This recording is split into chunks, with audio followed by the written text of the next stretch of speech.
We did check them out, by the way. Yeah. Upper middle class. Oh, no kidding. Yeah. All right, everybody. Welcome to another episode of Radio Free Ortona. Today we're talking class warfare, I think, again. Again? But Yeah, class warfare and internet phenomenon. Internet phenomenon. Yeah, so there's a couple things that prompted this. There was an email Patty sent out to us with a couple of Substack articles. And then kind of how the Oliver Anthony song Richmond, North of Richmond kind of exploded and has become the latest round in the culture war and class war. Touch point, touchstone, touch something. Something like that. Lightning rod? Yeah. Yeah. So, yeah, I was just... I was just saying, I did like how his... talking about these the Substack article he sent on... the upheaval on Substack by a guy named N.S. Lyons, and he was talking about the trucker Which protest. I believe I have heard is a pseudonym. I'm sure it is. Yeah. Given even the name is likely like the upheaval, like the mass disruption. But anyway, the was the virtuals versus the what did he call it? Yeah, his concept. The practical. Or the physicals? Or The physical, yeah. there we are. The virtual people versus the physical. Yeah, physicals and the virtuals. Yes, Yeah. he saw the world as, for those who haven't read it, it's the which is probably everybody. Yeah. I will share the links in the show Yeah, notes. speaking about a retrospect of the Freedom Convoy, the trucker protest in Ottawa, that he saw it not so much as a traditional class conflict, although many people have portrayed it that way. He saw it as two new classes, the virtuals and the physicals. Yeah. Interesting concept. I don't have context for it yet, but I can. My brain's already processing that in its own way. Yeah. Yeah, like you don't have to agree with it, and I think there's definitely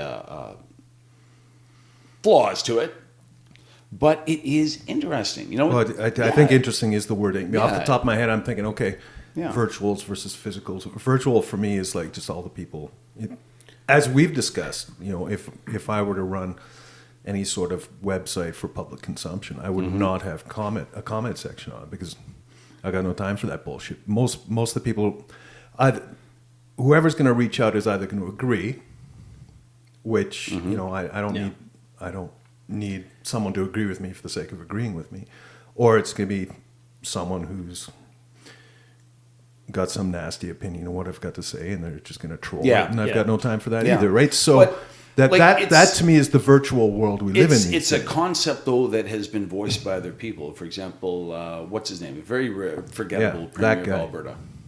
The previous one, not the current one, the previous one. Jason Kenney? Jason Kenney. He spoke of, say, the laptop class. Yeah. And I think he was trying to express the same concept, that our economy is kind of creating two different, or has created a new group, and that's people who, and again, this transcends class, people who work with information, who work with computers in an office or a cubicle somewhere. Now, this can be anyone at the top end, and this is, again, where our traditional concepts of class fall short, because this new group encompasses the CPA, who's making $250,000 a year. But it also encompasses the accounts receivable clerk, who's making $45,000 a year. But these two groups share kind of a working environment, and in many ways share a world view, or maybe not a world view, but share a world environment. Yeah. Well, when it comes to traditional class, I mean, I would argue that those both fall under white collar, right? You're not going to find a lot of your blue collar as part of the quote-unquote laptop class. But white collar has traditionally meant upper middle income, or at the very least, you know what I mean? Like north of $65,000, $75,000. I've never seen it. That's not the case, though. I've never seen it as income defined. I've seen it more as where you worked. Yeah, right? where you worked in Yeah. an office And or what you outside did. an Income office. was implied. Income was Not always, because I think to a certain extent you're right. Yeah. But there's also an intellectual classism that goes with that as well. But- There's some level of education or class. You know what I mean? Like Well, because I mean, there's I've always read what was it?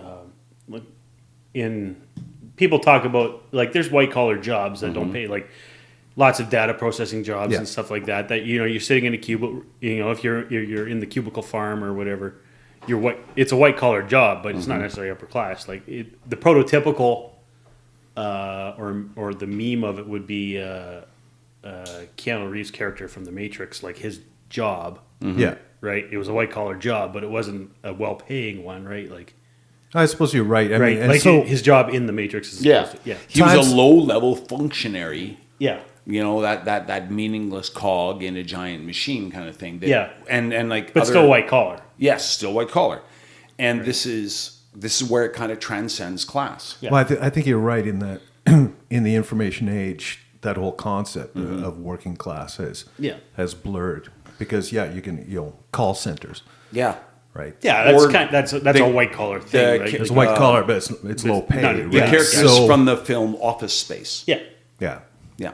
Yeah, that's probably better. Right. But they have definitely carved out a new economic niche compared to our traditional blue collar, where it's people who do not work with information so much as they work with their hands. Yes. Technical. Yep. And in the new age, the information workers do not find themselves penalized in the global economy to the same extent that, and not just the global economy, our structural system, the entire economy we've created from within, in the same way that blue-collar workers have. We've steadily made, through our own efforts, we have priced blue-collar workers out of existence in many areas. We have made the cost of labor so incredibly high that we've caused outsourcing or offshoring in many ways. Okay, so interesting, because I was about to tie in what you just said with some conversations we've had in the past and what came out of that song. We was talking about working for bullshit pay, right? Yeah. Because I find what we butt heads over a lot is the concept of what owners, managers, shareholders are willing to pay people, in terms of a quote unquote living wage, which is a lot different than it was, say, I think it's definitely gone downhill in the last, I'm going to say 20 years. People have started looking at the numbers, how yeah, wages haven't, on an average, kept up with inflation. No, they have not. They have not. But I was thinking about this. What was the genesis of it? I was speaking with an electrician, a master electrician. And he was, started off as kind of like the usual, let's bash everyone 20 years younger than us. And what he was criticizing was the new way that electrician apprentices are trained. And he said they're not taught how to problem solve anymore. They're not taught how to identify the error in, say, a circuit or a system and repair it. Right. Instead, it's remove this component, replace it with another component, without any knowledge or understanding of how that component works or the ability to repair a given component. And that we don't do repair anymore. We do parts replacement. We do parts replacement. Or sub-assembly replacement. Right, and he was lamenting that. Yeah. And but automotive has been that way for a long time as well. It is definitely. If you talk to any mechanic, they'll definitely tell you they are on that same path as well. Well, we've been going that way for a long time. And I'd say both of those are great examples. The automotive is probably the better one. Whereas your average citizen could actually do some things for themselves when it came to both electronics and car mechanics, right? Nowadays, if you try doing anything inside your vehicle, you're risking voiding the warranty. Right. Same thing, because it's that much more complex. It's much more complex, much more technical, right? Yes. Yeah. But it got me thinking, okay, why are we in that phase? What's the advantages to people in having that? Well, and I thought, let me throw this at you, and hopefully it'll give you some food to work with. Right. We have made labor far more expensive in the Western world than simply wage. Yes. We tax the hell out of labor. Yes. We throw so many costs onto it, and we over and above taxation. We have also the whole drive for workplace safety, while has a good intent, has also had the very unintended and unforeseen consequence of making our labor incredibly expensive. Yes. The number of regulations we have in simply regards to HR, in regards to taxation on it, and by taxation I'm going to say everything from out and out taxation to more deferred or hidden taxation, like such as the various premiums and payroll taxes that we put on between provincial and federal levels, and of course every jurisdiction has their equivalents. In addition to workplace regulations that we've meant to regulate the workplace, everything from minimum wage to overtime to policies of where and when someone can work with good intentions, but have had the unintended and unforeseen consequence of making labor maybe, I would say probably 300% more expensive than what it was in 1961. Anyway, now I give you the floor, sir. Well, just the other thing, like this, the journeymen or apprentice electricians or automotive technicians, for that matter, they don't learn to diagnose. They plug in the magic box. Yeah. Right. That is designed and built and only really understood. The science of how the magic box works is only understood by somebody with a with a degree in system architecture or something like that, right? Okay, the subassembly A is bad. Subassembly A is also a magic box. Yeah. Right? Because the guy who's pulling it out and putting it in does not work. Yep. Right? Just pull it out, plug it in. Well, right? I mean, for the most part. Sorry, go ahead if you want. No, it's just so you end up with the credential. Everything relies on. I'm feeling a little conspiratorial, but it's not right. Everything now relies on the credentialed people at the top who are the magicians, right? Whether they're systems engineers or designing microprocessors or whatever they're doing, right? So and they build these magic boxes so that the rest of us who don't have whatever the PhD in computer science or or physics or whatever it is, right, to design magic boxes, can just unplug and plug in replacement ones and then throw the old one away. Well, yeah, I mean, we've become a disposable society. It is in every possible way. It's cheaper to just replace something than to have it repaired. Not just cheaper, more. The only way we can do it, like when you look at home renovations. Oh, I need a new roof, and then you get a quote. And oh my God, the cost! Yeah. We have made labor incredibly expensive. I did the roof on this place about 6 years ago. And it was the guy gave me two prices. He's like, "Here's the cash price, and here's the price if you need a receipt." Yeah, and it was I paid $4,500 and I didn't get a receipt. Yeah, if you let me do it with illegal under the table labor from Mexico, this is what it's going to cost you. Yeah, and it wasn't Mexican labor, but you know what I mean. But it was we don't have time. And then I realized, guys paid cash on a barrelhead the same way. I'm like, I should have. I should have paid the extra $300 for the receipts just because I could send it to my insurance company and say, "Hey, I got a new roof." Yeah, but I mean, my response to what you're saying is is it more expensive, quote unquote? And there are elements to it that are more expensive, and we've been seeing that. My argument has been, professionally for the last, 20 odd years, with the advent of ISO, and then with the rise of HR, and safety considerations, OH&S, and outsourcing. All four of these things have kind of come together to create this perfect storm of, yes, there are some expenses that go with this, but there's also, I would argue that the biggest expense is the lack of efficiency to it all, right? It's all this stuff, all this extra regulation, especially OH&S, HR. Yep. Right. You got to remember, at least in North America, the vast majority of people in the private sector are employed by small business, right? And all this stuff hurts or burdens small business more than it does large business. Because So there's economies of scale. Yeah, right. Like, so the small company with less than 100 employees or even less than 50 employees, it's a lot more.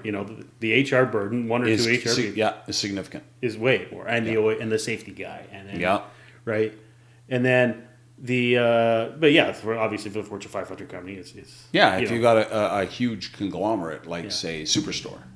You can spread out those costs among many more employees. And especially if it's like say the small town grocery store. One HR person could do 200 people, but you have to have one HR person from one employee all the way up to 200 people. employees, Exactly, right? exactly. And where this kind of kicks into the new class concept, or how it's causing tension in the society, is this burden disproportionately this labor burden, or this cost of labor, disproportionately affects technical people. Yeah.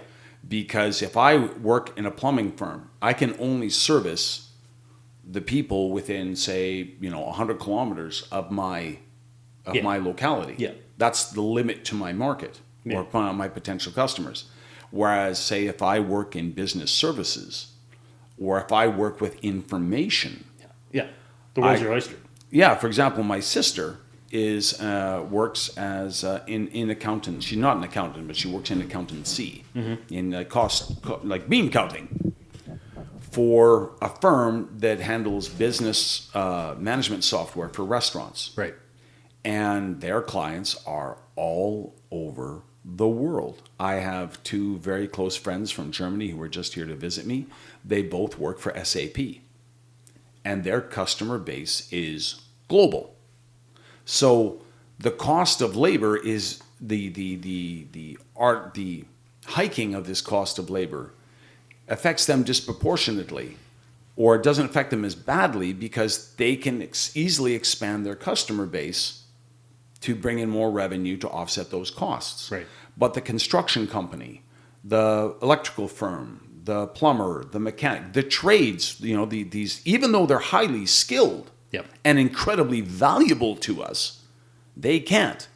Well, so a couple of thoughts that arise out of that. First of all, I mean, when you talk about your physical and your virtual, right? I would argue that to a certain extent, your technical, your plumber, your electrician, with your 100-kilometer radius, that's your physical. Yeah. Right. So a lot's going to depend, because those 100%. are actual needs that people are going to have for their homes and their businesses. And you can't right? do that through a software patch. Exactly. So that is one of the strengths of it. So a lot's going to depend on, okay, what competition do you have within that 100-kilometer radius? Whereas you're right, someone who's got more of a virtual-based business concept that could go global, your scope for competition is likewise global. There's going to be all sorts of people out there, right? So that's one thought. The other thing is, you bring up SAP in particular. I've dealt with SAP. Yep. And so when I'm talking about how these things... What does SAP do? It's an enterprise resource, or it's a ERP. It's an enterprise ERP resource planning system. So it's business software.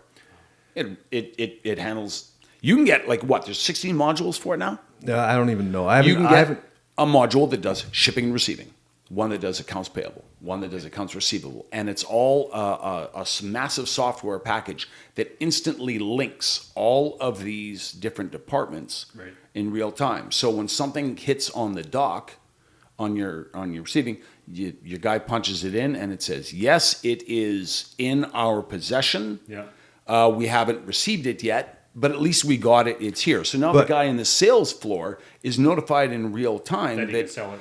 The widget arrived. I'm not going to be able to sell it yet, or I can't maybe ship it yet, but I can at least tell the client that it's here. Client buys it.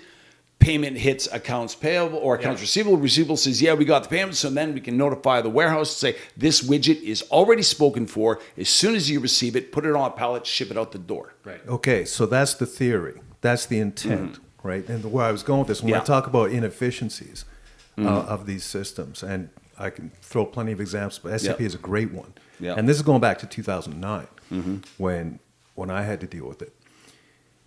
Because, it's great you've got the system in place. Yep. But the administration of it still depends on the human beings who are manning every single station. And how well they are trained. Well, not just the training, every part of the process. So 2009, this is after the bubble burst. Yep. Right? So everything went to shit. Right? So I was working for a chemical processing company. And I was doing the operational administration using SAP. Yeah. And so I was supposed to be writing up the orders for all the various products that were supposed to go, anything from 5-gallon pails to rail cars, right? And totes and everything in between. And sometimes it was mixed products, sometimes it was diluted products, sometimes it was just transfer of product. But everything would become dependent on the allocation of labor within the company. And so the person who was doing the receiving, the AP, so she was doing the receiving of the product, the paperwork of it, and the payment of it. And until that could occur, we could have a rail car full of products sitting on site. But until that paperwork had been processed, and it was at the bottom of this massive pile that she was losing ground on every day, I could not, it would not, that product would not be entered in the system, so I could not create orders for it. Exactly. Right? And that was a massive inefficiency, right? So huge. I would have to go... But what's the problem there? Is the problem that your receiving team was understaffed? Yes. Yeah. So that had nothing to do with the software. No, but... That had to do with the cost of labor. It had to do... Well, yes, depending on how you look at it. And this becomes my argument on a leadership versus management. But this is actually poor management, right? The guy who was the general manager of this facility was a former salesperson. And don't get me started on that. When you put a salesperson in charge of running something. Right? I've heard that often happens. Yeah. That salespeople, because they generate income. Yeah. But they don't know income, and they're always in your face. Kind of, but they don't know. Salespeople, and they're always advocating for themselves. Salespeople tend to rise to the top. Yeah, but they don't know how to run a freaking operation. No, and this is the same thing over they and know over how and to over sell. again. Yeah. Right? No, but they sell themselves, right? Yeah. So it's like, so their approach to things was, I got to make my bottom line look good, right? We're in a bear economy right now, so I've got to cut my labor. I got to minimize my costs. Right? So now, and I got to put my pressure on my people. Yeah. Right. When actually your efficiencies aren't there, and your logistical, your supply chain is the low hanging fruit because they tend to be not to be accredited. They tend to be seen as unskilled labor, and there is the common belief that a monkey can do that job. Yeah. Same thing with your tool crib. Any friggin' idiot can do the tool crib. I'm not going to put any resource into that whatsoever. Spoiler alert, I'm pretty sure Patty here has been working in a tool crib at some point in his career. No, but I was in when I worked city side, I often had to manage site services, of which tool crib was part of it. Right. And when your tool crib is when you've got someone... There's a massive difference having a tradesman in the tool crib to having a laborer in the tool crib.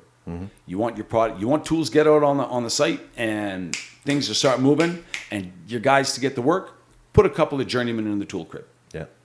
If you want massive delays at the start and the end of every day, and you want to lose probably 45 minutes to an hour of production time because everyone's lined up at the tool crib, put a couple of laborers in there who don't know what they're doing, who have no training, no background, no experience, but very low labor cost. Yeah. And that way you can step over entire dollars to save a few dimes. Yeah, exactly. That's always been my mantra. It's one of my mantras actually. You show me a company who's worried about seconds and pennies, I'll show you a company that's losing minutes, hours, and thousands of dollars. Yeah. He's retired now, but I had a friend who made a lot of good money. But he had this kind of team of like 6 or 7 really talented people. And what they would do is they would find companies, they would find generally manufacturers, and they specialized in people who were making modules, construction modules for oil patch, who had nickel and dimed their supply chain. And they tried to save money on that by understaffing it and by not bringing in like highly skilled people. And of course, they were so far behind. They didn't know where things were. They had a huge, massive laydown that was just random. Nobody could find anything. And the customer is saying to them, okay, you're so far behind schedule. If you don't solve the problem in 60 days, we consider the contract terminated. And so now they panic. So they bring in my friend, and he has his crew of 6 or 7 people who are really, really good at what they do. And he negotiates a flat fee. This is what you're paying me. That's it. It's non-negotiable. You take it or leave it. And of course, they're desperate. They're going to lose this contract. They're desperate by now. So they, okay, pay it. And he comes rolling in there, and in 45 days, that place is just moving like a Swiss watch. And they know that at the end of the contract, they're not being hired again because they say, oh, well, you guys cost 3 or 4 times what we were paying before. And it's also the nature of that business where every day is day one, where people in oil and gas have no long-term memory whatsoever. 60 days ago, you were in a complete froth at the mouth panic because you were going to lose your contract because your supply chain was such a rodeo. Yeah.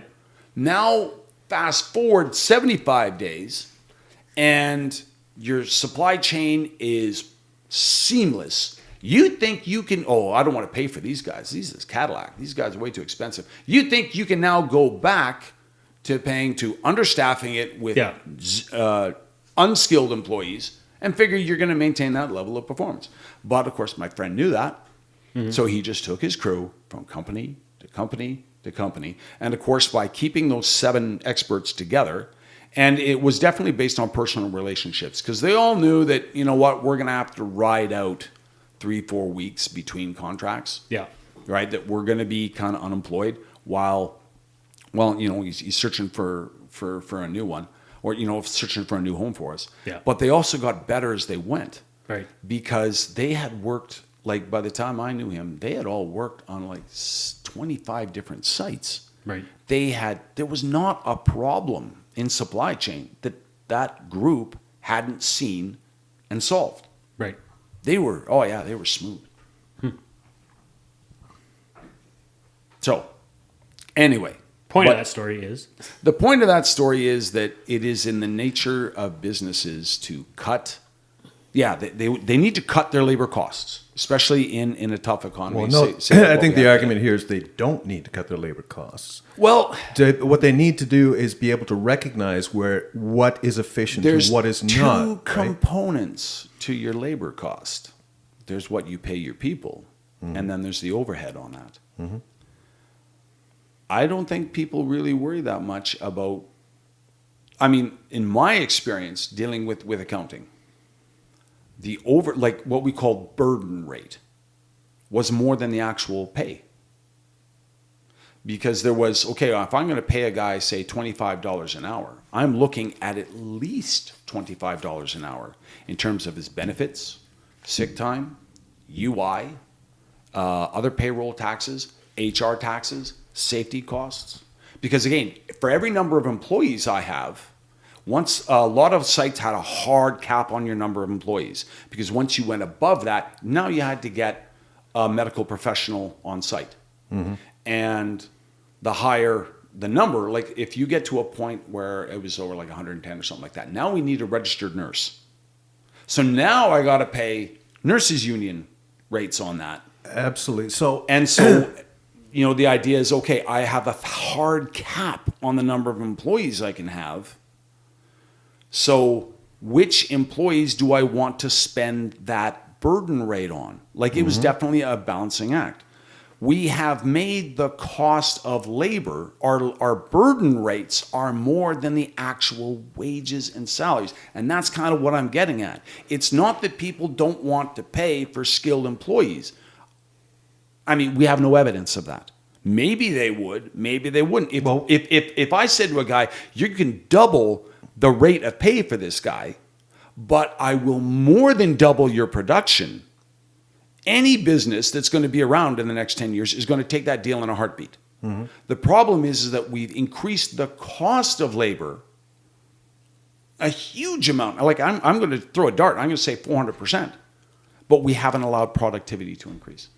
And that's why we are losing. That's why the global economy, we are more and more offshoring jobs. So we're losing our manufacturing jobs.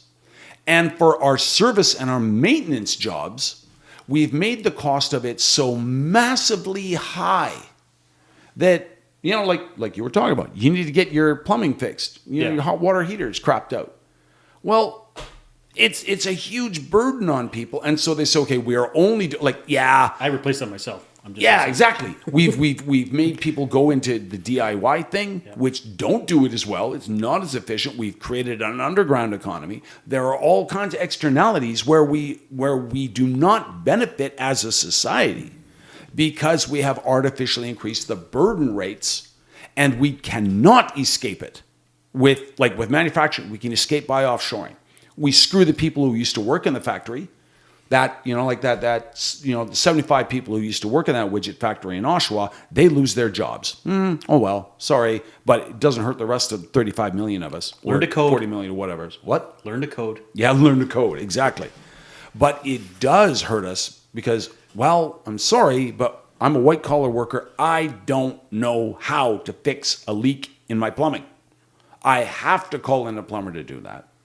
But because it is so incredibly expensive, I'm a lower level guy. Like I'm just a data entry type. I only make $45,000 a year. I can't afford a plumber, so I got to go to some black market deal where a guy down my street is a second-year apprentice, and he'll work under the table for cash on the barrelhead just to get it done. But you see what I mean? All of society loses when we create underground economies. All of our society loses when we start offshoring. And again, you know, to me, that's always been the race to the bottom. So this has always been one of my comments, right? That the more we outsource offshore, right? It's like, okay, great. All right.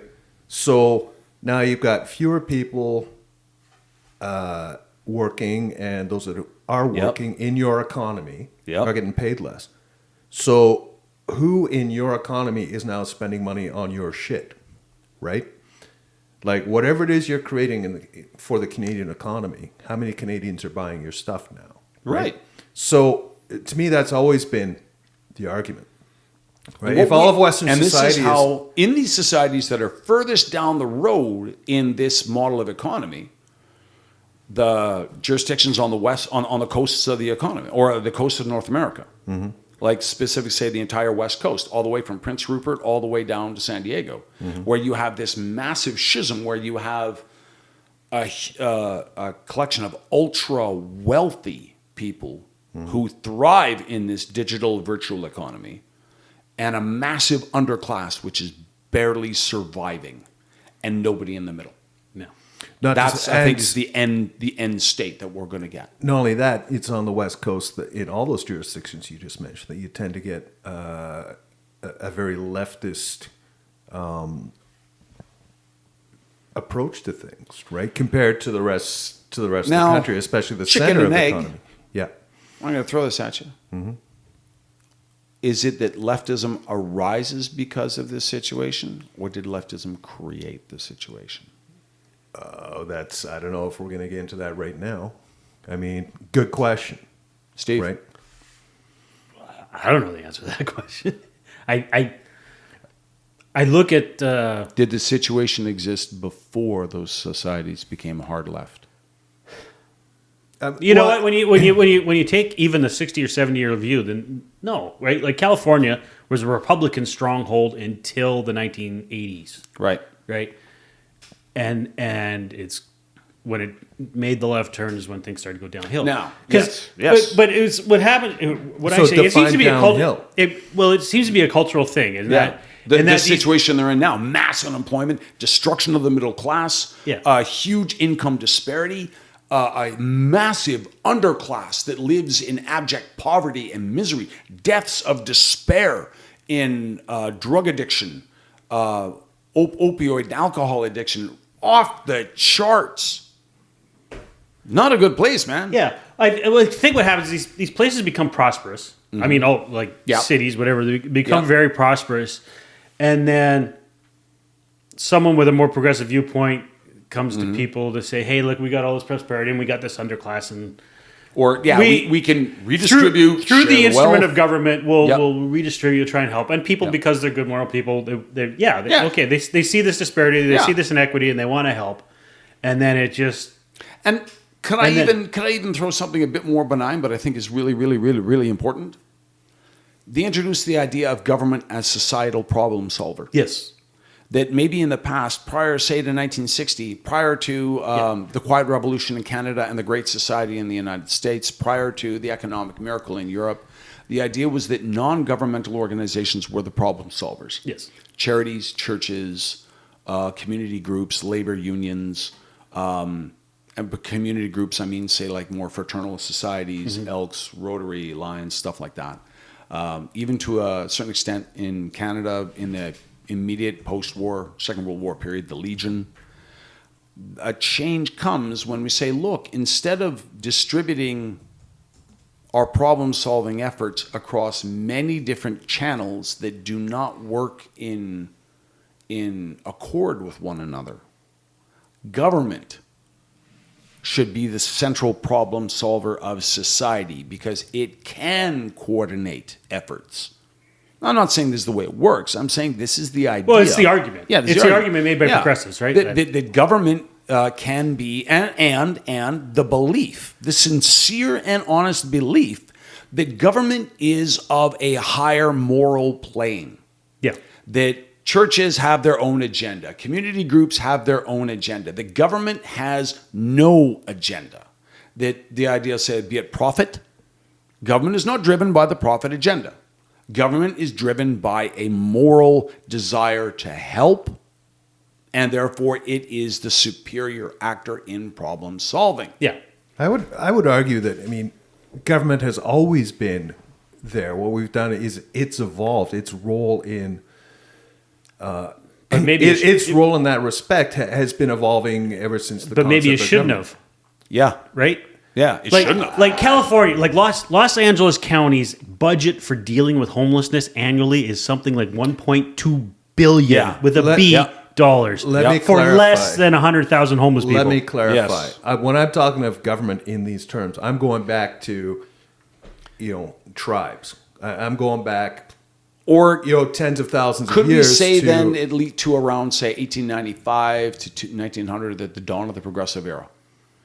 The dawn of technical government. It's always interesting to define things in progression in terms of something that old. And But I mean that in, say, the classical term, as historians refer to the progressive era. for me, I think what I'll always argue is that government has evolved in the same way that I've argued that humanity has evolved. Like our concepts, like That's a very progressive statement. That is classically progressive.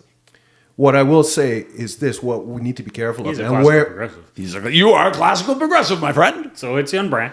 If we could be classical liberals, you can be a classical progressive. Yes. So, but my argument is this: that one has to be careful that it needs to be society that's defining government, not the other way around.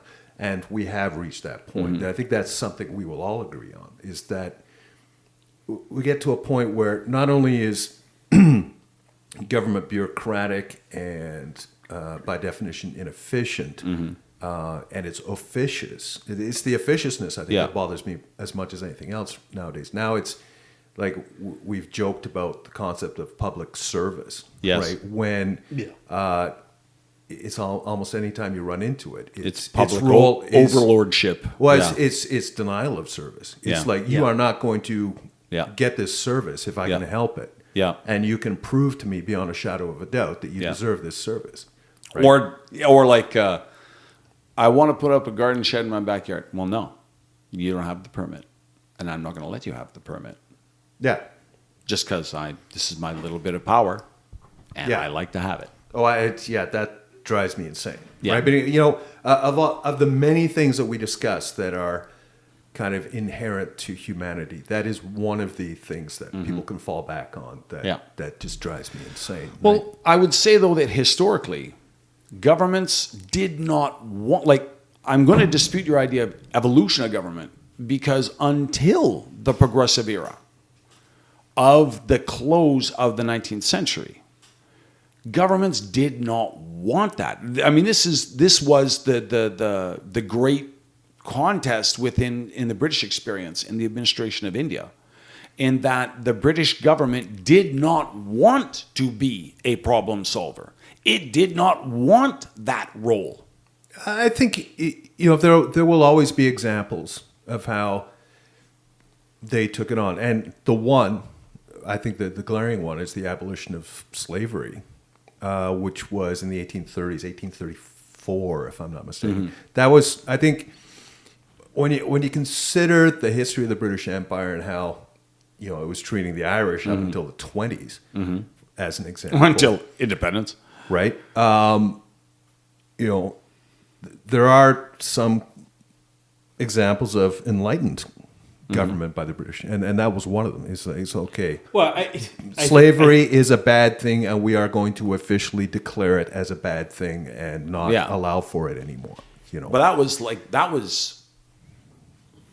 that definitely predated the whole concept, though. I mean, slavery was outlawed in the British Empire in 1824. No, I think it was 1830. It was. I'm pretty sure it was the 1830s. In that neighborhood, though. Yeah, sure. And of course, the great abolitionist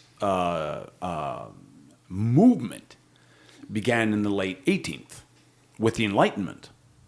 The idea that, like, say, in 1780 onwards, the idea that that we are all created in God's image, and therefore we are all created equal.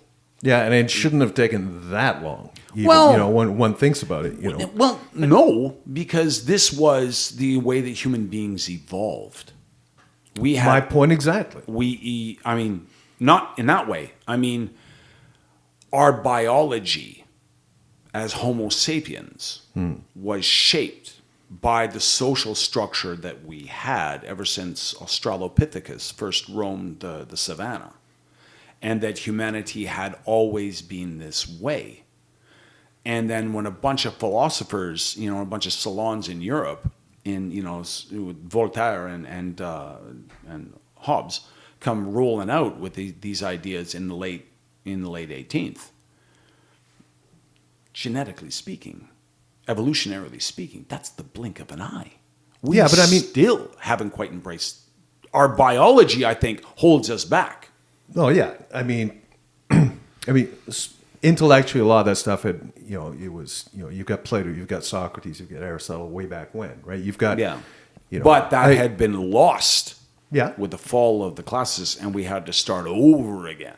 Yeah, but there were stepping stones along the way. Like again, Magna Carta is the one I'll always bring up, right? Yes. So you get these things, and again, it's society dependent. Yep. You look at Iceland. Yep. Iceland is Yep. the first republic or democracy, depending the on how Germanic you look at it, right? speaking nations moved further, and faster down this road than other groups. In certain places, in certain contexts, Yeah. absolutely, right. And notwithstanding all this, and this is why I feel contemporary society is, we're back into a dark age now. Is having discussed the fact that it took until the late 18th century to start talking about these things, to start taking the obvious points. I can't even remember if it's the Constitution of the U.S. or the Declaration of Independence, but we hold these truths to be self-evident, that all men are created equal. Yeah. Right? And a whole bunch of states signed on to this. Yep. In full view of the ironic paradox of slavery occurring within some of those jurisdictions at that time, right? So the fact that it took as long as it did to have that conversation that you talk about, so Voltaire and Hobbes start bringing it up, then it takes till 1820-something, 1830-something for the British Empire to say, okay, this is actually a bad thing. And it takes a war in the U.S. 40, 50 years later over that. And we're still dealing with racism. When did Russia finally outlaw slavery? I have no idea. 1890, 1895? When did they emancipate the serfs? In Russia? Yeah. Maybe even early 20th. Not soon enough. Well, yeah, but this is what I mean. Like, slavery continued to exist well after the European powers or the Western powers abandoned it. Yeah. And And like say the United States abandoned it in 65. It was quite contemporary to the American Civil War, 1861, actually. 1861, okay. Emancipation of Yep. serfs. The North African states continued to use slavery. I think the Ottoman Empire continued to use slavery up into the 20th century, didn't they? Yeah. It is still in practice in Africa today, in areas around Sudan and Niger, so far as I know. So, And even just I have even read. I don't know how accurate this is. I think there's a lot of slavery in Western Africa as well. Like, that there are more sexual slaves slavery in Africa today than there were. ever were in the antebellum South. Yeah. So I don't know how true that is. I've just simply I've heard of that a number of times too. well, I mean, that could be an urban myth. what was the big deal about Talisman back in the early 2000s? Talisman Energy. Yeah, I mean they were using slave labor on one of their pipelines in Sudan, I think it was. Oh yeah. Right. I mean, it's to me again, it's coming to us in the Western world. Now we're having race wars again. Right? Just yesterday, some guy walked into was it a Walmart? I haven't heard somewhere this. in the States Haven't heard and this. shot 3 people because he'd been Didn't like their color. he'd been turned down for application at some predominantly black university somewhere, right? So he went somewhere else, found 3 black people and shot them. Shot 'em. Then shot himself, right? I mean, just it really bothers me that people still get stuck on, color of skin and religion and who they choose to have sex with. It's just like, oh my God, there's such a laziness of soul these days that, this is what we're stuck with. And again, it's these extremes at both ends. And Unfortunately, the digital age we live in, deliberately pushes people to the extremes. well, it provides them, The algorithms of social media, allow them to exchange views. not just that, it encourages extremes. Yeah. Well, yeah, that's Well, the basically, engagement it's- issue, right? it Anger just- drives engagement. All you need is Google- one nugget. One Yep. person says something, and then if a whole bunch of people follow it, then it just starts perpetuating Google that. and Meta make money by people being in the extremes because it keeps you on angry, scared. What is it? Yeah, angry and scared people stay on social media longer than happy, contented people. Yep. So they make money by keeping you on a social media platform, be it Instagram, be it TikTok, be it Facebook, be it YouTube.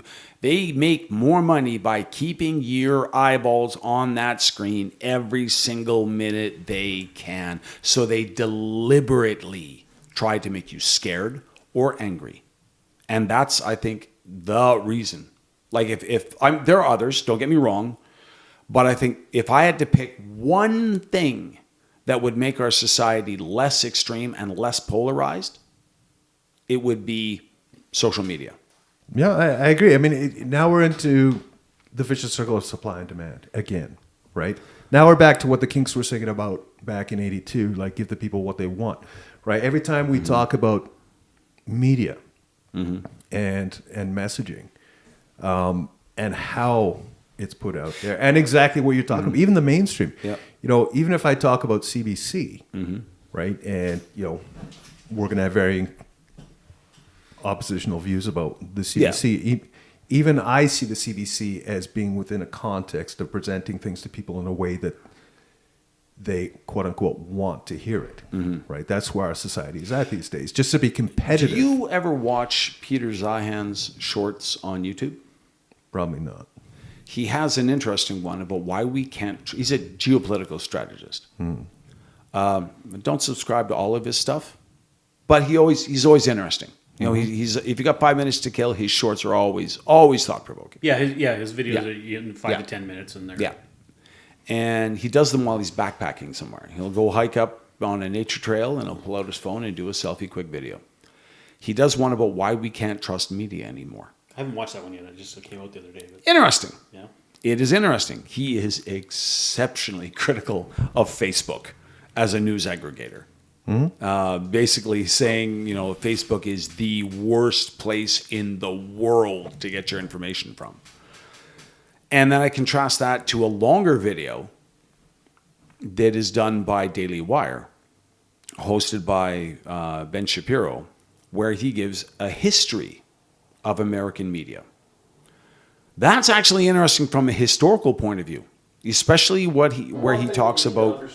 Leaders of the organizations. We got a crosstalk going on here.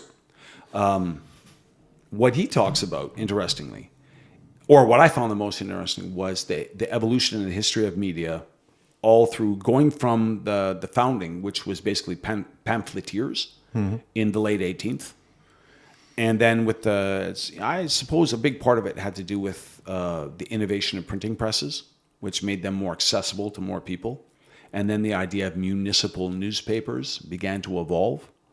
And the role and how journalists saw themselves and the labels that they put on themselves and their own concept of what their purpose was, and how that evolved through the 19th century.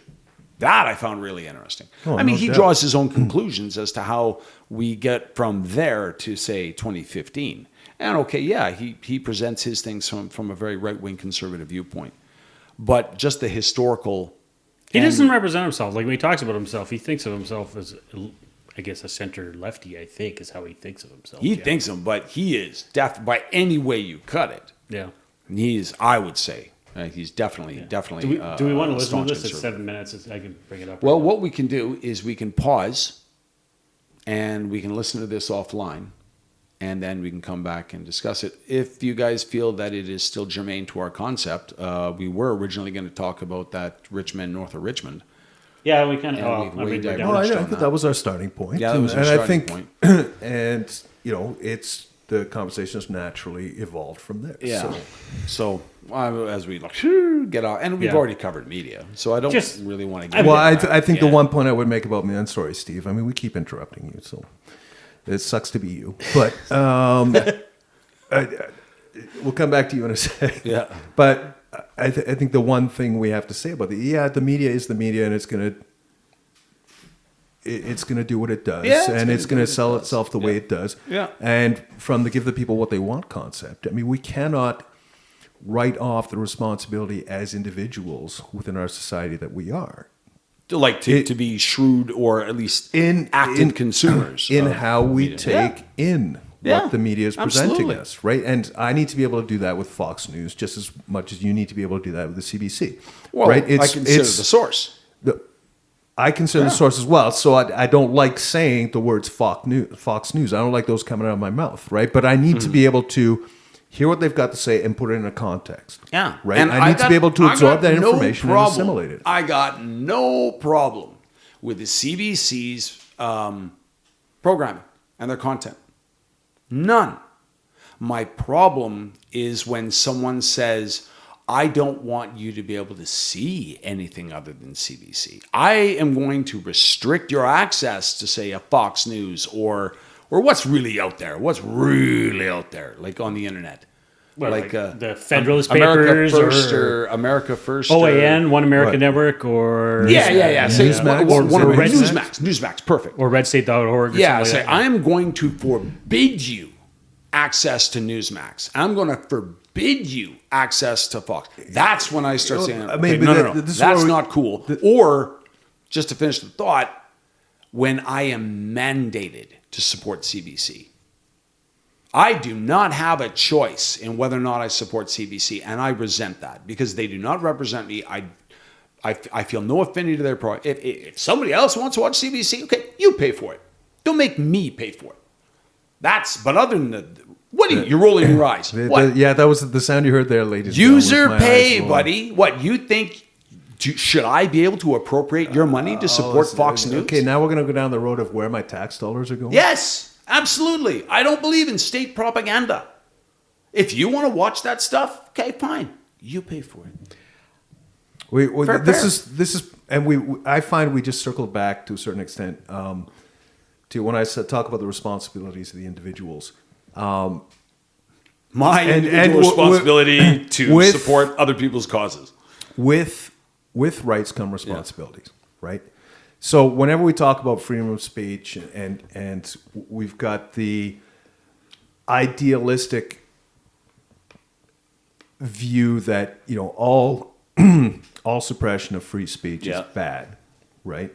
Okay. What needs to come with that, in my view, is a responsibility for whoever's putting stuff out there to be putting out a responsible message, Okay. right? What's that got to do with appropriating people's wealth to support a given particular Well, I viewpoint? was responding to something you had previously said. Right? So, that what you just said there is like, okay, now we're going to talk about where our tax dollars go, where I resent my tax dollars going, right? You know, Before we get into tax dollars, I just wanted to, and this is another irrelevant. You rabbit again. hole. You again.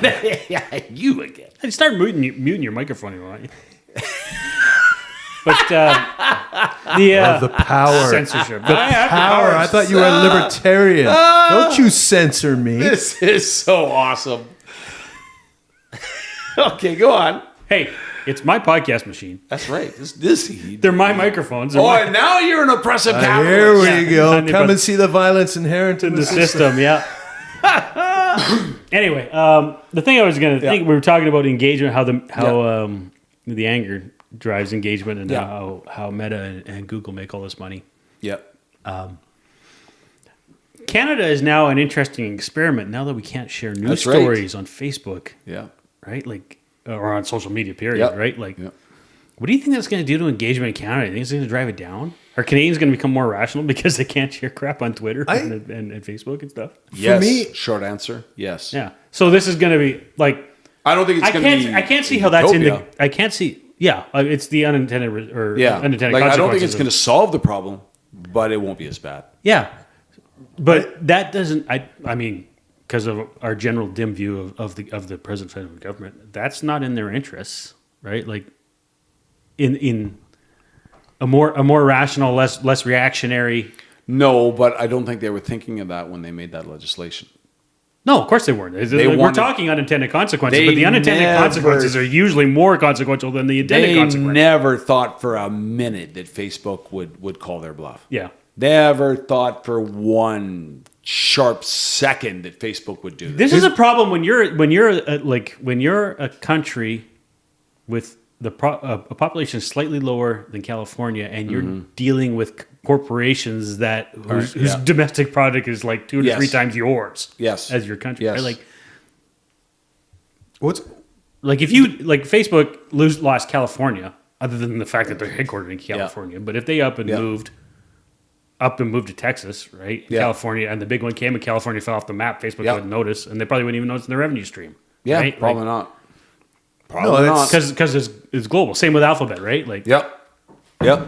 Wasn't the whole point of the legislation? It was arguing that Canadian content was being shared without Right. the generators of the content getting any revenue for it. Yeah, That's- it was a way to generate income for Canadian state media. yeah, well, not because just, they're not who just they're- Canadian state media. Yeah, all Canadian Canadian state- media. Yeah. Which only approved media that made the government list of funding approved sources. Yeah, but Not everybody gets it. Okay. Like, for example, we could be considered media. We're not getting that funding. If you and I made a print column and we put it on, say, our own, let's say we make our own little news site. okay. or We're get a not gonna- Substack or whatever. Yeah, we're not getting that funding. Nope. Like Nor would I expect what is the National Observer, left-wing publication? So far as I know, they do not get federal funding. They are making a left-wing Yep, publication yep. not getting federal funding. Yes. What? So, Whoa! What is up with that, man? I just want to right, say let's that talk it is conspiracy not theories here. just say someone like say the Western Standard, which is not getting funding. It's just because you're left wing doesn't mean you automatically get funding. You have to make an approved list You heard by it the here, federal folks. government, and of course that list is the gatekeeper. For every national post that's going to be on that list, there are 5 Toronto Stars or Tyes. So what I'm hearing then see is what Meta's done, because I discovered this earlier this week. Yeah. What Meta's done is you can't share. If you're Canadian, you can't share share anything. anything. I tried to share a BBC link about Prigozhin's death in a Facebook group, and it wouldn't let me do it because I'm in Right. Canada. Right. Right? Like, really. yeah. Now, and it was, like I said, Have you BBC got a VPN? I do not know. That would be And I was interesting. doing it off my phone, but yeah. I would be interested in knowing if a VPN. Well, that's can the bypass other, that. and I'm sure it can. It's the other unintended consequence of the legislation is it means everybody's going to get VPNs, Yeah, right? yeah. But mean, again, I think for sure I am certain that they thought, the federal government thought that Facebook would blink as they did in Australia and cut a deal. Yeah. And get some, because I think what the federal government wants more than anything is to preserve these mainstream media clients, Yeah. to keep them alive. It would be a disaster for them on massive scale if mainstream media collapsed. I think not just for them. I mean, for me in particular now, this is just me talking, just because this is the way I've grown up. I would not want to see the CBC go or the CTV go or Global go. If they did, where would you get your news? Probably through you two clowns. Well, I suppose you could tune into something like BBC, ABC, I mean the Australian version. Whatever. There's state broadcasters. DW around. English service, whatever. Yeah, yeah. there's Actually, other state- Deutsche Welle is not a bad thing. Yeah. Yeah. Strangely enough, like Actually, so, Al Jazeera English service is reasonably good. so long story short. Sorry, just before Yeah. I go in there, Zihan does praise Al Jazeera English Yeah. as being a very unbiased news source. Yeah. Because they were As long as they're not talking about the Middle East. he has that caveat, as long as they're not talking about the Middle East. Yeah. But that Al Jazeera is desperately trying to become a world media player, so they thought we should have really high quality stuff. So they've tried, according to Zihan, they've tried not to allow bias to come in. Like they're adopting that old 1950s kind of type style. Yeah. Well, I mean, but 1950s is actually a bit a step ahead if you think of something that's coming out of the Middle East in its own way, right? Yeah. And more on that in a second. But we actually, for a number of reasons, we ended up with a Roku stick recently. And so that's stuck in the back of our TV. Yep. And that subscription comes with a number of free things, and one of them is Al Jazeera. Oh, Right? So we can watch Al Jazeera now. You got a if we want to. Subscription to Roku? yeah, I got a Roku. I have a Roku subscription. TV, and I'd never paid Yeah, anything I for don't it. know. Like, you're Well, that's registered. why like just having the stick gives you an account, and Yeah. that Oh, account yeah, gives yeah. you Oh, access gotcha. to a number of free things. Yeah. I didn't Right? know. One I'll of have what- to check my menu. I didn't know Al Jazeera was on there. Yeah, Al Jazeera's on there, yeah. Oh, that's neat. There's a whole, in fact, there's one I can't remember what it's called, but it says here's a whole bunch of stuff from around the world, right? And it's got like 50 things you can choose from, 25 of which are out of Iran.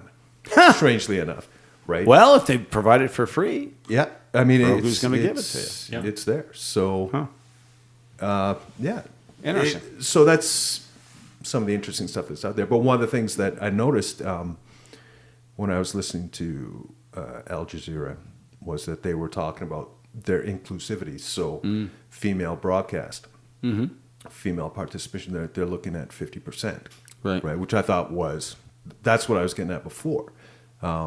That's one of the angles that they're pushing to be more acceptably mainstream around the world. and also I think if I could maybe disparage them a little, it may also have to do with how they perceive their viewing audience.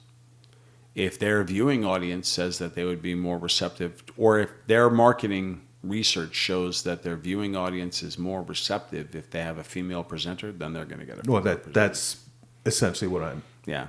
I'm saying. It would be a different matter if they said, look, we're doing this. We haven't looked at our numbers, our audience numbers, but we're going to do it anyway because we feel it's equitable thing to do. That would be a different matter entirely. Yeah. But if they say, look, we're following the money, it's just as amoral if they said, look, we're only going to have white okay, male broadcasters because that's what our audience wants to see. That would be equally amoral to me. Well, then you'd be Fox News. Yeah, maybe. But at the same time, you can't criticize Fox News for saying, no, we're only going to have white male conservative presenters because that's what our audience wants to see. And then praising Al Jazeera for having 50% female broadcasters I'm because that's neither- what their audience wants to see. I'm neither praising nor disparaging them. That comment was made specifically because of something that came up previously in the conversation. Alrighty. I'm uncomfortable with the moral judgment you waged against following the money. Yeah. Okay. Being, Let's hear it. Let's hear it. being the Let's what hear is it. the capitalist in Yeah. Well, no, Well, I you're mean, the libertarian. the- I thought he was the capitalist. You're the libertarian. libertarians are not. What makes you think libertarians aren't capitalists? Libertarians think the private They kinda have to capitalism be. in the Yeah. private sector is Yeah. like Libertarians is morally superior. have to be capitalist. Well, Yeah. that's so while we're on the subject, I'd like to reel this back about 20, 25 minutes to a couple of Yeah. points. I feel that in a lot of what we've discussed, we're letting capitalism off the hook here, both in terms of what you were saying that, most companies... You're wrong already. Most Capitalism doesn't need to be let off the hook for anything. It's government intervention in capitalism that creates distortions and that create the inequities. And this is what I was saying about Fox News. Capitalism is never right or wrong. It just is. It's like the rain. Oh, my Lord. The rain is not right or wrong. Drought is not right or wrong. Could I Darkness please is not right or finish? wrong. It just is. But your point was wrong. Your point was wrong. I haven't even made my point. The philosophical underpinnings of your point were completely wrong. I've got 2 points, and I've made neither of them. Okay, well let's hear your. Let's hear Okay, your, so All right, you okay. when you were talking about, you used the example yeah.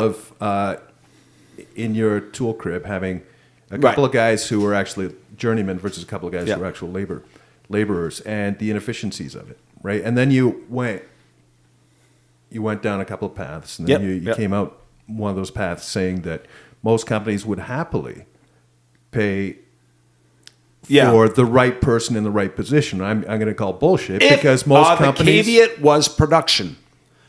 If you double this guy's salary, will you increase? Or if I went to a company and said I can increase your productivity per person by 105% if you increase the wage by 100%, they'll take that because it's still a win. No, they won't. Because It's still higher profit. they're not going to see that. They're not going to see that. They're not going to accept that argument, right? They're still going to put the two... They'll probably put one laborer where they could put two journeymen. They think they're saving money, but the efficiencies you get, they should pay for themselves. You should be able to make that argument. They're not going to hear it. The other point I was going to say where capitalism's getting off the hook is we were talking about the West Coast and California and the bourgeoisie. Before you go the on, just to destruction finish your of the- previous the point, you destruction- do understand that is a highly biased viewpoint, though. Yeah, it's my experience in the workforce. Well, okay, how much profit margin? Did you actually see the ledgers? If I can go to a company and say, if you double your salaries, I am going to more than double your profit, they're going to take that. But if I say you're just going to double your salaries for a 75% increase in profit, of course they're going to say no. Yeah, it's a net loss. Yeah, it's a net loss. Anyhow. Anyway, so I'm just saying that the idea that doubling wage, that they are going to set We're wages talking about a low, hypothetical that they're going to example. cut off their nose to spite their face just out of some ideological commitment to low wages. That's exactly the very discussion we were having. progressive view. No, it's the discussion we were having. You were talking Well- about the tool crib with two journeymen versus two laborers and how it's Right. more efficient. You need to be able to have that conversation with them. Right? Sure. But most people do not hear that because all they see is the two laborers costing less than the two journeymen. Anyways, the other point I was going to say where I feel capitalism's getting a free ride in this conversation is when we're talking about the destruction of the middle class on the West Coast. And that was somehow being attributed to the leftist tendencies, the progressive tendencies. Overregulation. Yeah. And I'm saying, listen, interference in the marketplace and overregulation. the destruction of the middle class is at least partially due to the discrepancies in wages and the living wages and the cost of living and all the But stuff what that we talked about causes the that? last But what 20 causes years. that? Well, now we're going to pick apart the macroeconomics of it. I would say you have to. If you're going to attribute that stagnation in wages and standard of living to capitalism, I need you to connect those dots. Well, I'm going to argue quite vociferously. Like, I need to know the that mechanism. The amount being paid to the individual workers Yep. by quote unquote capitalism, right, having gone down has contributed to the destruction of the middle class. Wages have gone down. Yeah. People are earning less Yeah. because they're being paid less. Sure. And In that's- real terms. But in have real you- terms. But you're not connecting that. You're not demonstrating how voluntary exchange has caused that. Remember, Patty's talking about earlier is that, we can agree that wages have gone down, but the cost of labor has gone up, Yes. right? So if wages have gone down, or Relative wages, relatively yeah. gone down, Yeah. right? Which means that the money is not, Yeah. those costs are not going to the employee Yeah. or the laborer, they're going somewhere else. They're going somewhere else. And where's the other place they're going? That Right. you expend. If you're a company paying for labor, you're paying the laborer. Yep. You're paying the government, Yep. and who else? Maybe a pension fund, Yep. or an insurance company for benefits, Overhead. right? Yeah. There is overhead but where's it- attached to each individual worker. Yeah. Yeah. No, you're absolutely right. And there are inefficiencies that go with that. There Yeah. are extra costs that go. Yes, that Yeah. burden is there. And But there are directions I want to take this conversation. Yeah. It could be along the lines of efficiencies or safety and stuff like that, right? Not going to do that right now. But, I mean, we keep hearing the banks have record fucking profits every quarter. Okay. Every fucking quarter, banks have Okay. record profits. Yep. Since COVID How came regulated along, is their industry? So since COVID came along, the And what are price their of labor groceries, costs? Yeah. grocery chains are seeing record profits, especially since the war began last year, right? Record profits every year. Tell me that any of that is going to the workers. It's not, right? Okay. Well, first of all, on your That's- thing that's about record profiteering. profits, I don't have data on this, but I have heard that the Loblaws group had increased their profit, and that this whole idea of record profits for all grocery stores is coming out of that story. And it's not that Loblaws, again, I don't have data on this, I stand to be corrected, but it was that Loblaws has increased their margin. Not that they've made double their profit than what they did, say, in 2020. No. Or that every grocer, like every chain, be it Overweighty, Loblaw, like there's 3 or 4 major chains or something like that. Yeah.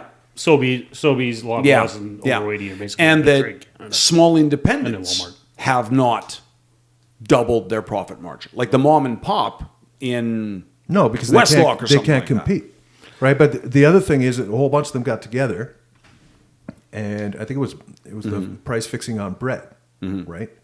You know, and but that story predated. That has been in the courts for like 8 years. No, that yeah, hasn't been that that long. well predates the war. That well predates our current inflation. The bread price fixing has been in the courts for years, and they finally. Okay, that might have Sorted that predated the down. war. I don't see that as being 8 years old, but Oh, either it's close. It's close, brother. So that to me becomes the argument Yeah. right there. Okay, do we want controls on things unnecessarily? No, but when we get dicks like that price fixing things, tell me no controls are needed, right? Tell me that someone doesn't need to be spanked for this bullshit. What's an right? acceptable margin? Yeah. What's a margin, right? Because Yeah. back in We're not talking margin. We're talking about price fixing. fixing. You guys talk about competition. It's related. You guys talk about competition. Let him roll. Right. It's related. I think I know where he's going with this. what is the margin? Because you got to remember, like back in was it 2008, just before the collapse, I think, or what it was, or maybe it might have been after the 2008 collapse. Fuel prices spiked. Hillary Clinton went on a rampage against ExxonMobil because they posted the largest profit by a corporation in American history. But when she worked out the margin, because they did like 200 in a quarter, they did something like over $250 million in profit. Yeah. And then when you did it, you realized it was like in 20 billion of revenue. Right. Right, of total gross revenue. And so when you did the margins, the profit margin was actually less than 5%. Yeah. Right. It's just volume. It was just volume. It was just Yeah. a huge volume. Yeah. Right? So then you come, well, I think 5% isn't much. A lot of businesses, No. unless you're running on a cash flow model, can't survive on 5%. Like small Yeah. businesses need to usually run 20, Yeah. right? So 5%, it's not a huge margin. So this is this number, this big lump of cash here is really big, and they don't deserve it. I'm like, well, one, don't they? And two, what are you going to do with it? Because that big lump of cash that you wanted to run, was not going to run the United States government for a month, right? You guys have Right? an answer for anything. So- Okay, so here we are. We're staring at Richmond in the north. Well, and Oliver no, we Anthony- do. Hang on, That hang is on. an answer. What don't you like about it? I'm circling back to Buddy here, Because singing his I song, don't working, think you can answer his working point. for That's why a you're changing the bullshit topic. wage. Working for a bullshit wage. Yes. Yes. Right? Okay. Yep. So here we are, we're talking But about the class war, right? He also He's- talks about how he feels he is taxed to death. Unfairly, and that his money, Yes. his taxes are going to places that they shouldn't go. Okay, he so talks, let's- talks about the 300-pound, the 5'7" or Buying 300 fudge rounds. Fudge Which rounds, yeah. I didn't even know what fudge rounds were. All right, They're a so cookie. They I sound think so, delicious. yes. so we're delicious. we're sidestepping the bullshit wage issue. It's never going to be an issue. This No. is never something we're going to discuss or No. acknowledge. No. Well, People not getting paid enough. People not getting paid a living wage. I'm saying, yeah, I agree that number one, define me a living wage. And what should be paid a living wage for? Yes. Right? Like, I get if you were working, 8 hours a day, 5 days a week at a job, whether it's, Yep. a shipper receiver Yep. or stock clerk Yep. or whatever. If your job, if you have a full-time job, you should be able to at least support yourself on that full-time job, even if it's not. You should be able to. Right? Ideally. Right? Not every full-time job necessarily is going to support a family. No. Because you Should start at one level. I make, okay, let's say, let me just throw a number for the sake of easy math. We'll say 50 grand a year. Okay. For whatever reason, I'm going to say 50 grand a year is what I need to support. No. Okay. Let's talk real world. What do you need to support a family, own your own home, say a family, 2 kids? Well, I You mean, got to be in 100. You know what? In this country, you got to be at least 100. Don't even throw owning your own home into it now. Okay. Let's just say rent for a 3-bedroom apartment. Yeah. 3-bedroom apartment. What would rent for a 3-bedroom apartment in Edmonton be? 2,000 a month? To not be in a premium neighborhood like downtown, We're living in Abbotsford, you're- baby. you're looking at least $1,800. Yeah. Yeah. $1,800 a But month. I was looking at like 10 years ago, 2-bedroom apartments Call it- by call it Southgate $2,000 a month. were $1,300. Call it $2,000 a month these days. Can I get a slum discount and do $1,800 a month? Can we say that? Apparently. Okay, so that's 21,600. You're going to take us anywhere you want to. 21,600 is what I need net just for my rent. Yeah. A year. Yeah, rent, Yeah. just a year. So groceries for a family of 4. Well, let's stop right there. 21,600. Divide that by 2,000. That's 12 months, isn't it? Yeah. Isn't that where you came up with that number?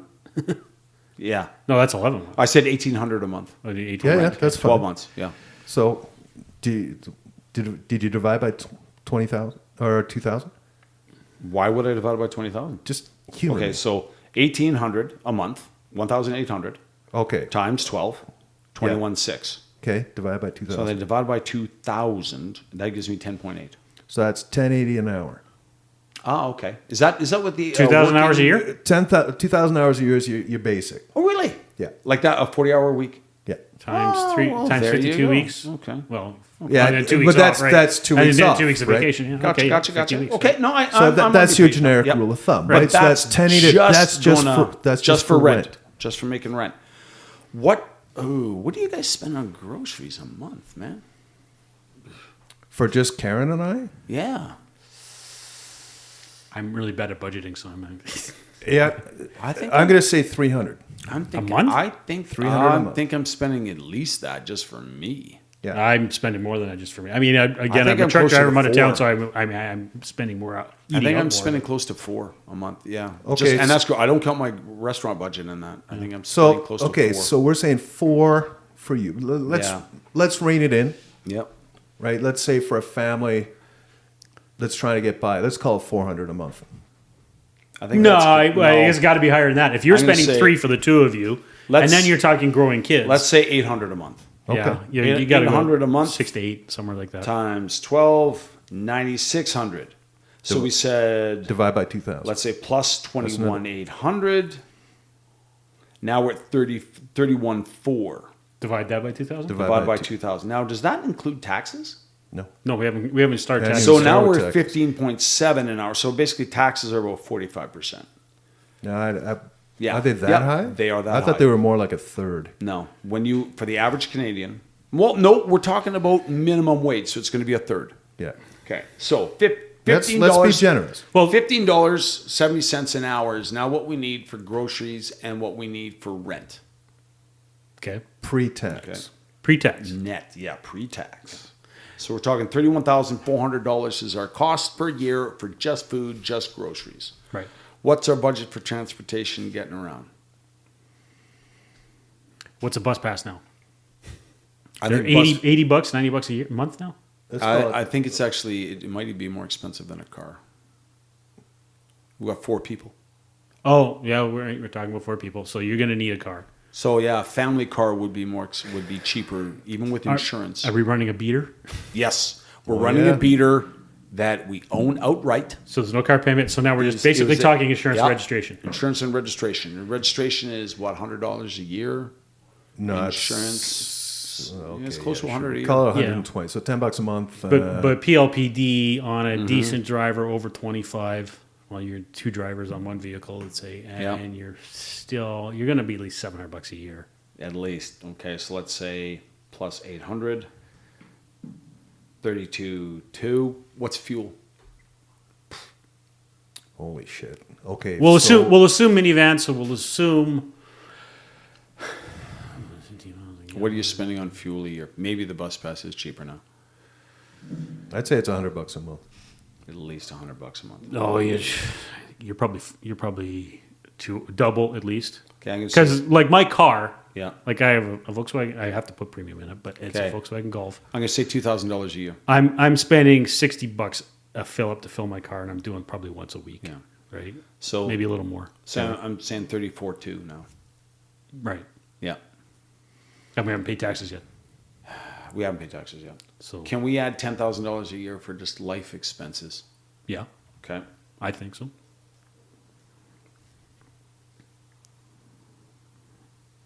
So now 42.4. Okay, now times 1.33 For taxes. Yeah, because I mean, when you're talking income tax rate, but now you got to talk. So we've included CPP, gasoline taxes in the price of gas already. Yeah. yeah. Okay, because we're just doing retail cost.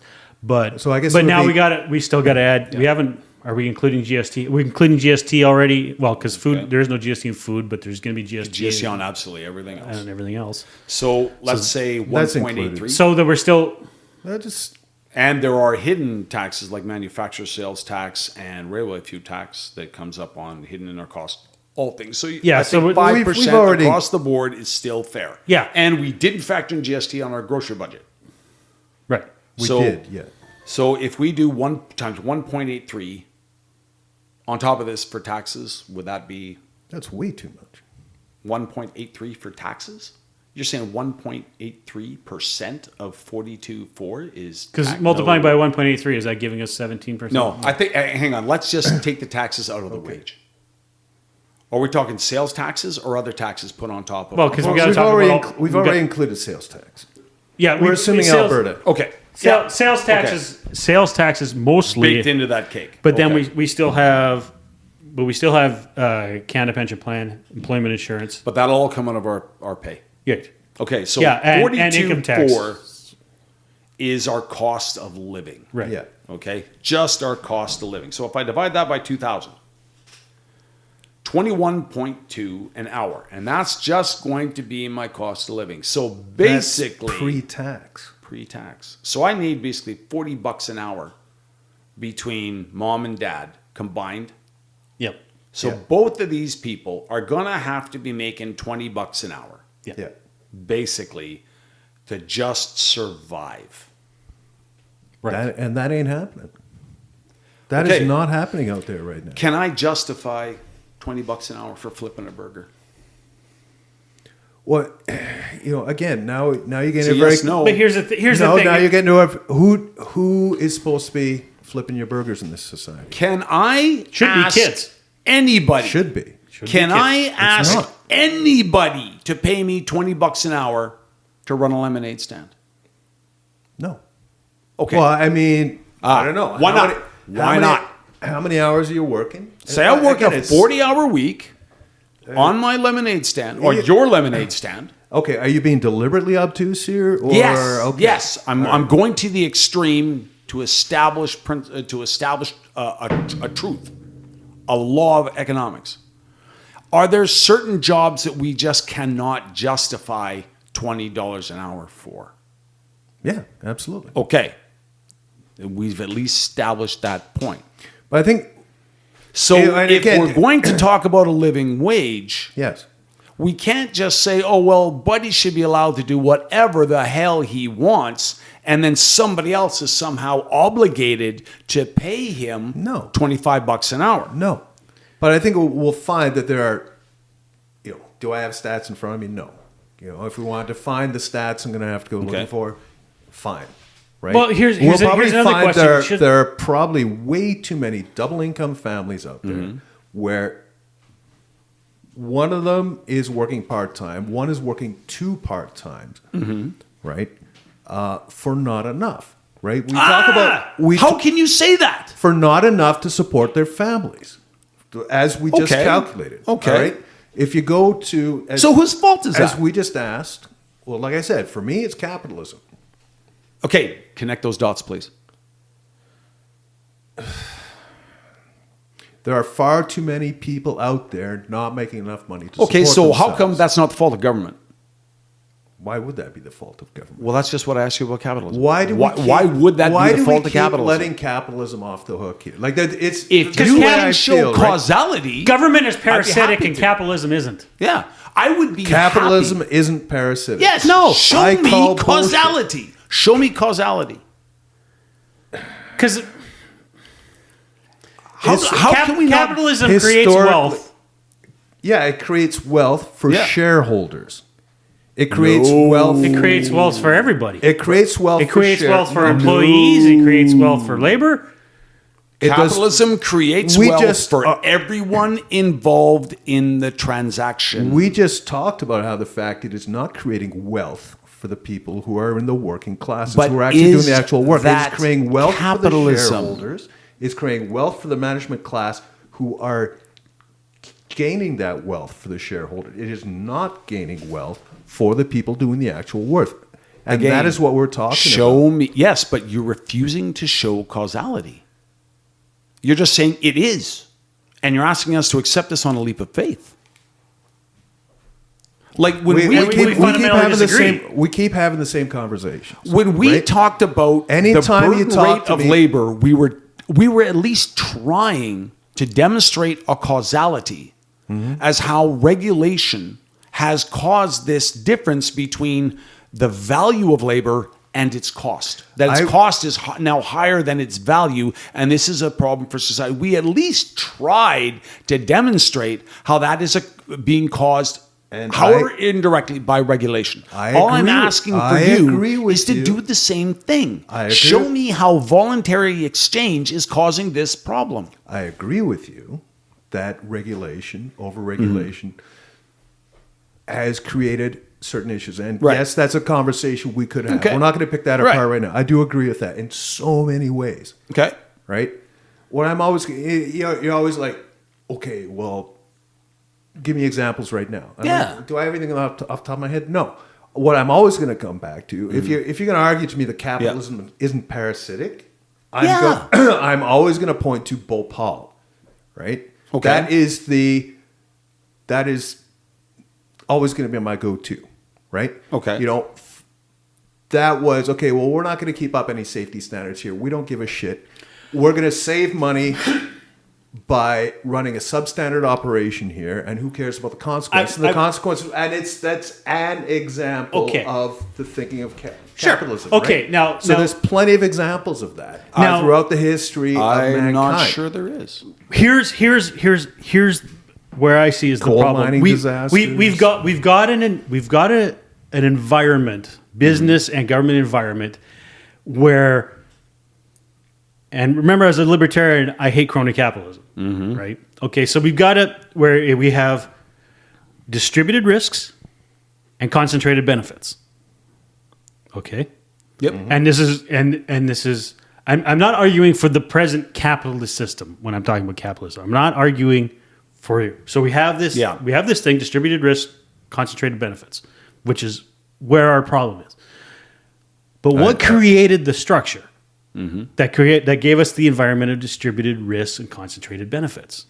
And my argument is it's regulation, it's capture. Sure. Yep. You know, like, okay, corporations are arguing in their interests for regulations that basically pull the ladder up behind them, right? And that's the crony capitalism. So I'm against the crony capitalism. Yeah. But so my argument, I think Patty's argument is that the regulatory frameworks we have now are, I guess, essentially corrupt. The vast majority of the regulating, you know, especially in economic regulation. Or at least have a corrupting effect. Have a corrupting effect, right? And, No, I guarantee you they have a corrupting effect. right, okay. So we're not arguing for the present system, but we are arguing that capitalism, the present, when everybody's talking about, you know, all the kids talk about the late stage capitalism now. It's not late stage capitalism. It's just crony capitalism. Yes. Right, and it's gone too far, and it has hollowed out the middle class, among other things, right? And it's not and on this podcast there are no univariate causes, so it's one of the causes of the hollowing out of the middle class.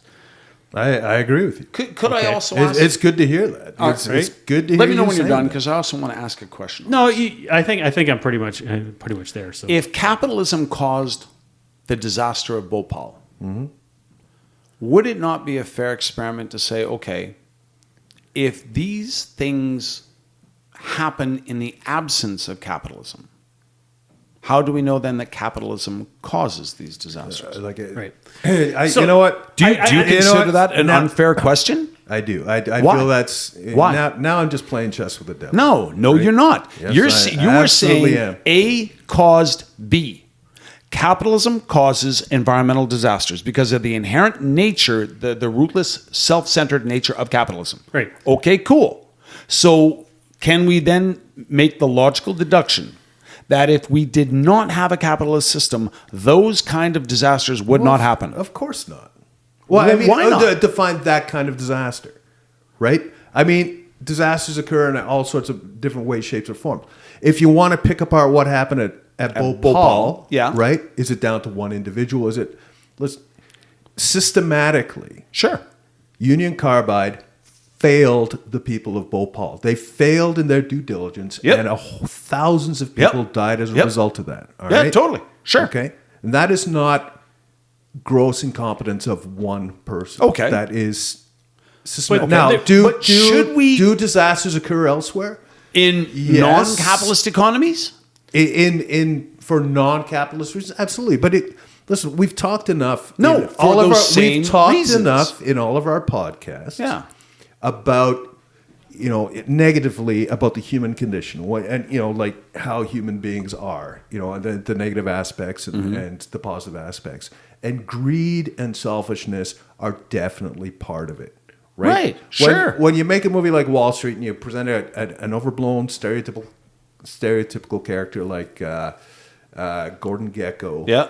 and he says greed is good. I mean, yes, we're talking in an extreme stereotypical sense, but that is one element of humanity, and capitalism does encompass that. All right, so there's but no way are that you're you telling me saying that capitalism it cannot exist without capitalism? You're saying greed doesn't exist outside of That capitalism? is not my argument. My argument is that you cannot tell me that capitalism cannot be parasitic. It is by its very nature parasitic. I am telling you exactly that it cannot be. Voluntary exchange, You're which putting too much. cannot be you- parasitic. It can't. You're putting too much on the term voluntary. No, right? I'm putting everything on the term voluntary. Voluntary is completely contextual. contextual, Yes. right? So No. Yes, Sorry. absolutely. No. It is not Absolutely. contextual. Voluntary is a very plain, matter-of-fact statement that cannot be nuanced. It cannot be grayed. bullshit. You either choose to do it or you don't. If you do not choose to it, that is not voluntary. If there is a gun to your head, if you are coerced, if you are pushed into those circumstances, that's not voluntary. Finish. Sure. All right. But If are you hearing what I'm saying? If- Or are you just thinking about what you're going to say next? if the only employment available Right. in a geographical area is a coal mine, Right. and the operators of that coal mine are the only viable employment, and you need to feed yourself, let alone a wife and family, and that coal miner is saying, I'm going to pay $2 an hour, again, using extremes. Yep. Take it or leave it, right? You've You got know, that- options. You've got options. Yeah. You do have options. What did You people all- do?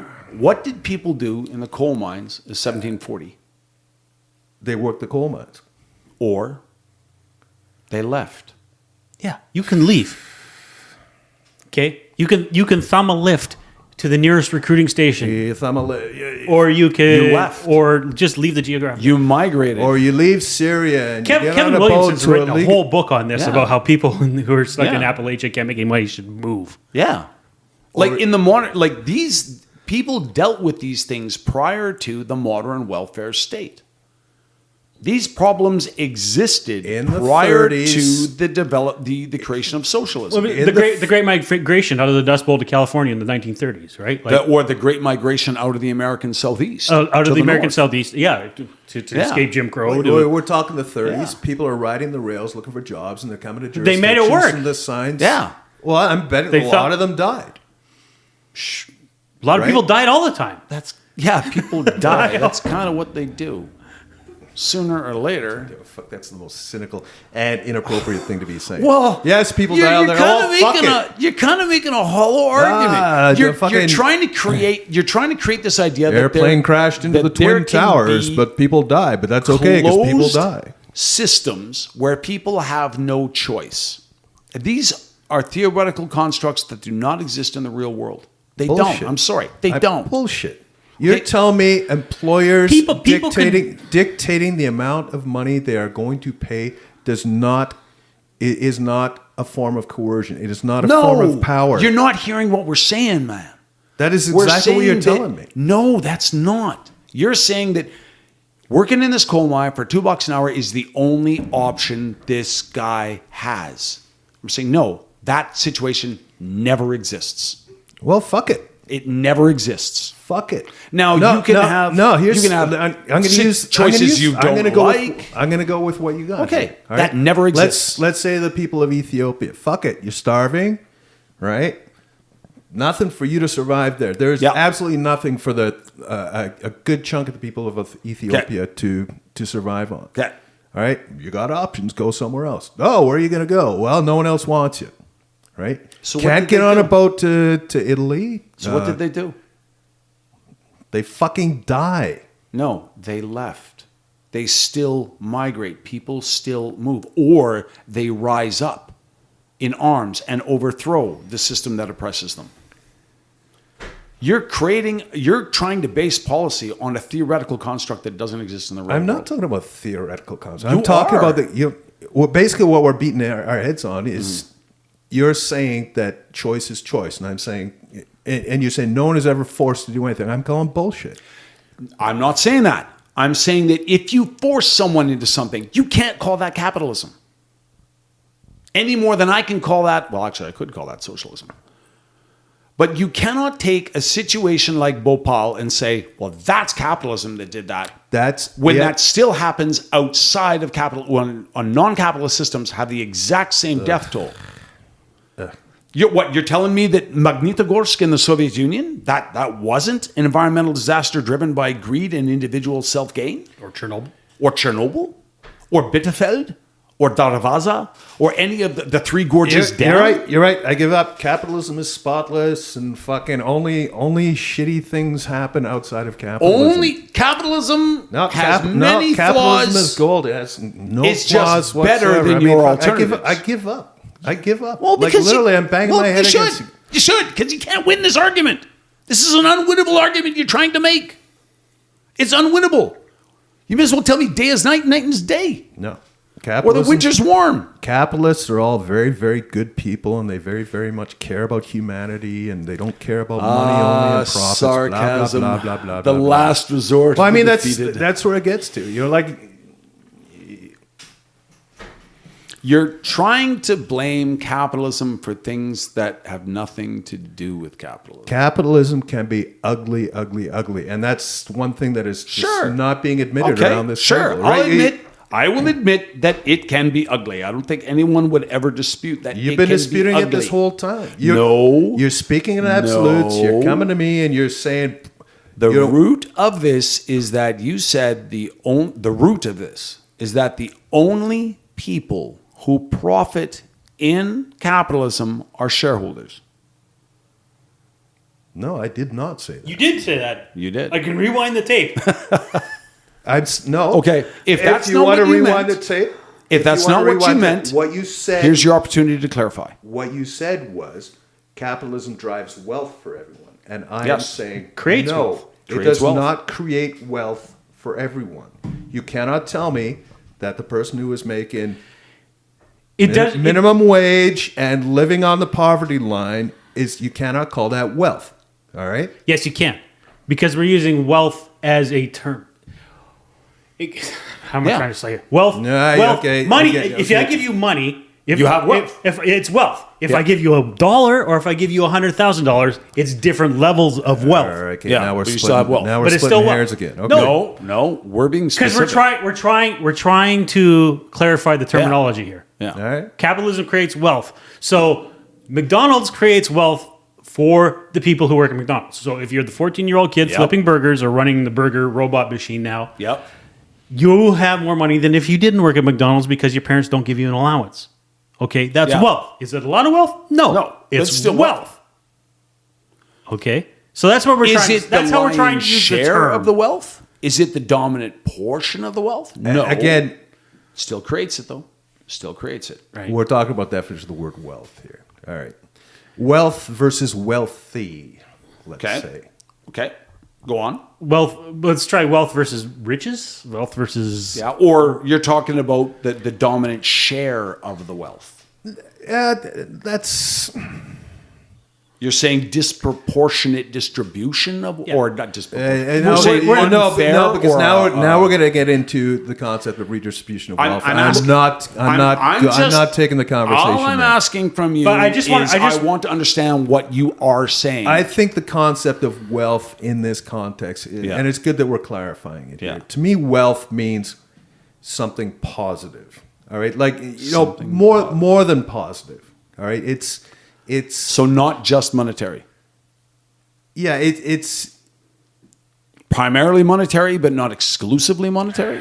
it indicates a certain level of comfort in life, right? So I think that's Okay, keep that's. going, keep but going. it's good that we've clarified Okay. at this point. Okay, so we can substitute a word, or we can just agree that okay, what you guys meant by wealth is not what I meant by wealth in pushing back against. Can it. we say then that capitalism creates income for everyone involved in the transaction? There you go. So that would work for you? Yes, That terminal. Creates income. because Can we work with that? I think we can. Yeah, I guess we could. Yeah, I think that okay. So that's where we get stuck up, Yeah. right? Yeah.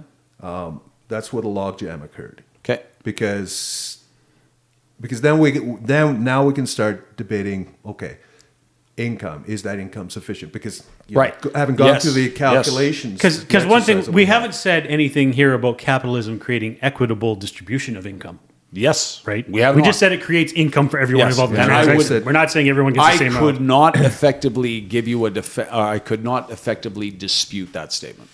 Right. That capitalism does not create an equitable distribution of income. And frankly, I don't have the energy to go down that road. Well, I mean, all you'd have to say is just like Well, look at the world around us. We're not Again, we're not going to argue yeah, the point that it's that would be try an to argue example that. of Yeah, an but- argument I could not possibly win. Yeah, but then we get into the moral and ethical debate that we always do when it comes to this concept. Oh, all that aside, just pure fact. Yeah.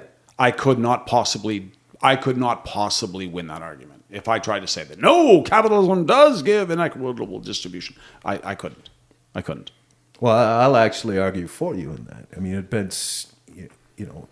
There's always going to be a disproportion, or Well, there's always going to be the different cons- categories of earning, right? The concept of equitable when it comes to the distribution of wealth is a very, very complex one. Well, true, because it's a subjective definition. Yeah. What is equitable to you wouldn't be equitable to, say, somebody else, the guy down the street, right? Right.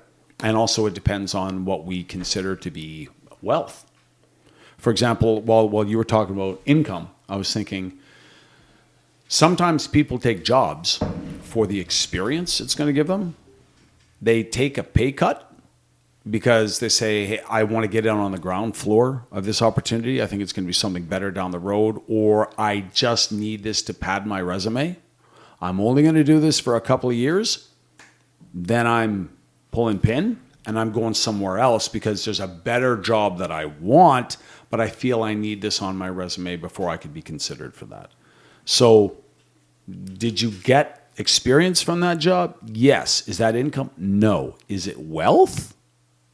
I think you could say that. I mean, there's literally Yeah. the term that is wealth of experience, right? I mean, Yeah, there you go. that's- There you go. But that'll serve Yeah. you down the road. I remember back in the 90s, the terminology, and this was coming out of the environmental movement, that was saying that the difference between rich and wealthy was rich had money, wealthy had land. You know, like being a farmer in the center of this province that had a substantial amount of land, that was wealth because that would perpetuate itself over time, right? You would always have that. Your family would always have that, and that's an asset that is Hard asset, yeah. that's very distinct from money itself, right? So that Very traditional view, too. Very traditional view. Yeah, and kind of a feudal Yes. view, right? Yes. An agrarian view, kind of. Yes. But when you consider that how the I would say the America, Canada, Australia, New Zealand, they were founded by people who did not have land That's and were true. Yeah, forever that's- denied. Yeah, they were never going to get it, right? Yeah. Especially within the UK, basically everything was owned by some level of aristocracy. Every piece of Europe, property, right? Yep. And, Europe as a Every whole. square inch was owned by somebody else, and you would never get it. but this So if you had enough money to escape the system, You did. you did. Yeah. but the actuality of it, you know, up until recently, And then has that been was that was the promise of the new world as well, was land. Land. yeah, right? And you could grow stuff. You know, Well, yeah, so and that was that's the the whole wealth. point of Like you land, could yeah. sell it. You Yep. could grow stuff. You could Yep. you could graze. You can could exploit it. You cattle. can mine it. Yeah, You explode can, it. mine it, So yeah, and you'd do get whatever, some. yeah. That's where the wealth is. Yeah. right? You know. Yeah. The idea, as compared to just liquidity, Yeah. here today, gone tomorrow. The other thing is inflation is probably not going to dilute or reduce the value of your land. Exactly. Well, Whereas inflation, if you have $1 million in the bank, it will whittle down to nothing with inflation. So yeah, Yeah. that's. I think that's probably the The- prime yeah. driving. Yeah. Some places aspect quicker of than this others. difference. Some places quicker than others. Yeah. Yeah, that's a bank account in Zimbabwean dollars. didn't work out so well. Everybody's a millionaire. Hooray! Yeah. Exactly. How much is the price of bread? $135 million bucks. On this talk, there's something I do want to get from you guys before we adjourn. With regard to this Oliver Anthony song, not just the content, but what do you guys think about how it suddenly leapt into the consciousness of people, completely bypassing the usual method that a recording artist must take? Well, I mean, This- that's the nature of the TikTok world. Yeah. This Right, guy didn't that's- perform in any bars. No. This guy didn't go on tour. This Nope. guy didn't sign a deal with a small independent record label and then get discovered by a radio station in Huntsville, Alabama. He probably shared with Yeah. friends who shared with Yeah. friends who shared No, with it friends, was- and it it just was- got out there, right? You know, Yeah. it's the message. Now, I understand that that's what he was doing, It- that he would put his own stuff on YouTube Yeah. and nobody noticed Well, this one. he has his own channel because you can see here. Like, Yeah. I've got the Yeah. screen up. He's got his own channel. All of Anthony Music was, but it was actually it blew up on this Radio West Virginia channel. Yeah. and it blew up on YouTube. Yeah. And Yeah, and I understand that. That's what it did. Yeah. yeah. So there's So that's what we're talking about. The people were not There's- understanding how it went viral. a country music artist on this point, who was a guest performing in studio on the biggest single country countdown music show in America, and she got discovered. Now she is the last person that you would think would be a successful country music artist. She is an out lesbian. Dresses like a lesbian, like you look at it, there is no doubt. Everything that you think would not be successful in country, and she does not change the pronouns in her song. She's her tune that she released on TikTok, which got 55 million views, I think was the latest number I saw, Right. which launched her career. Does not change the pronouns. The song was written by a previous relationship that she had, where she had heard that her ex was portraying her within their circle of friends as kind of the villain behind it, the cause of the breakup. So hence the name of the tune, "Villain." She's very clearly singing to a woman in this song. Right. So it goes against all the things that we thought were orthodoxy for country music success. You know, that you can't be openly gay. You can't be an open lesbian in this. Yet there's no denying her. What's really struck me when I heard it is her ability as a guitarist. You know, when you hear someone performing in studio, you can hear string whisper. You know, like, no, man, she was bang on. Her voice was I would say comparable in power and depth to. It reminded me kind of a Melissa Etheridge, okay. but heavily accented. Now you're Like a dating yourself. southern accent, but that a singer of that kind of power. She reminded me of that, but superb instrumentalist, superb. And the host even said, "Okay, for anyone who's asking or thinking, I did not just press play on a recording; that was live."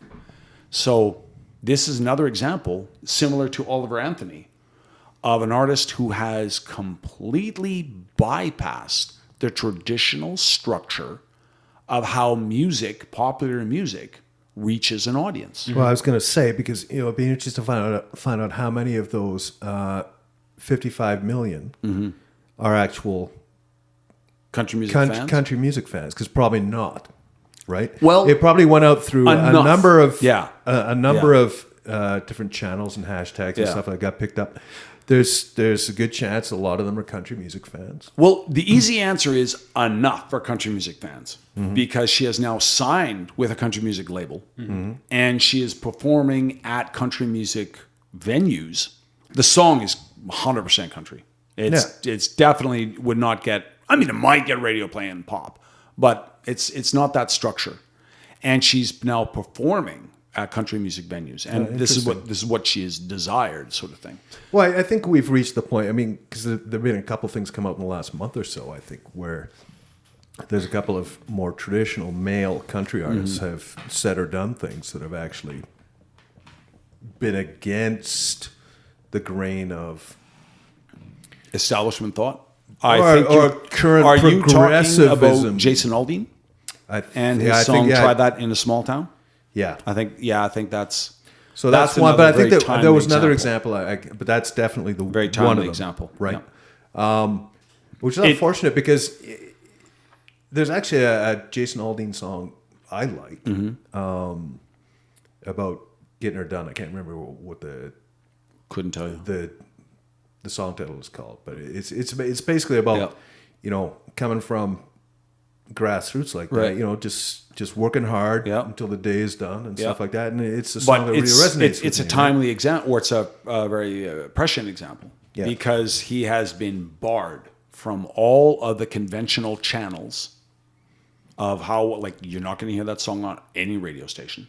Yeah. It's not going to be. It's been barred by what Spotify has banned it. Yeah, like all the mainstream channels says no, we're not playing this tune. Oh, wow. but it's the best thing that ever happened to Jason Aldean. Yeah. Oh, yeah. Absolutely. The I mean, Streisand effect hands is full effect. Oh, hands down. Well, and so that's- he's doubling down on it. He's saying, "Yeah, I'm not backing away from that tune." And his audience has responded in spite of establishment sanction. Yeah. Well, of course they have, I- right? You know, because that message is going to resonate with some With that people, audience, right? yes. With a lot of that audience. Yeah. I was listening to Barry Weiss's podcast earlier this week, and he was doing. They were doing just like a roundup of the Republican debate. Yep. But one of their guests was Batya Ungar Sargon, who's an avowed Marxist. Though seems like a very nice person. I've heard her on a number of That podcasts. would be interesting to Wow, get a it's- Marxist's impression. Yeah. of, say, A the Marxist Republican- is a nice person. Of course. Well, Well, no, she's also they are kind of rare. she's also online editor for Newsweek, Okay. I think, as well. Oh. Which is surprised that Newsweek still exists as an enterprise. Oh, but it but I'm does. surprised that Marxism actually exists still. But anyway, yeah, Me too. she is Me she's too. an avowed. But she was she's very like if you listen to her and don't know that she's an avowed Marxist, you would never get it. Like I thought, it looks like she's somehow really libertarian here. But anyway, one of the things she was saying is that she hates the progressive left. She can't stand them, and Like the modern woke. the left? modern woke progressive left. Yeah, not necessarily. Well, So she's old school. yeah. Like when we say Marxist, we're talking say 70s, 50s. Well, no, the way Probably he's talking- she's young though. She's at her. He's she's at not- her Yeah, but 30s. she's still thinking along. She would Yeah. she would have more intellectually or philosophically in common. Well, no, With- he just said she that sounded girl. libertarian, right? So that sounds like She- my if you kind don't of like if you Marxism. don't know that she's going Marxist, like she doesn't talk like she's. So maybe she doesn't really know what the hell Marxism is. No, I think she does. She's pretty smart, but Sounds she doesn't. like- She doesn't talk represent. She doesn't like. I'm a Marxist. I'm a Marxist. I'm a Marxist. Just if you ask her, she Like Richard Wolff, for example. yeah. Okay. She sounds like an anarcho-syndicalist. Which is a contradiction in terms. Anyway, Yeah. we're getting away. We've But already had that her episode. point was Steve's going somewhere with this. her Okay. point was is that she's like, look, middle America, flyover country, the average American, it's vastly more tolerant and inclusive than the progressive left gives them credit for. And So more the progressive left right now is yes, themselves. right. So she's saying that as an explanation of how this person, this lesbian woman, could Find an audience. find an audience in what would traditionally be considered Yeah. a very conservative The land of the deplorables. Yeah, in the line of deplorables, and it's just that the progressive elites just don't understand You're right.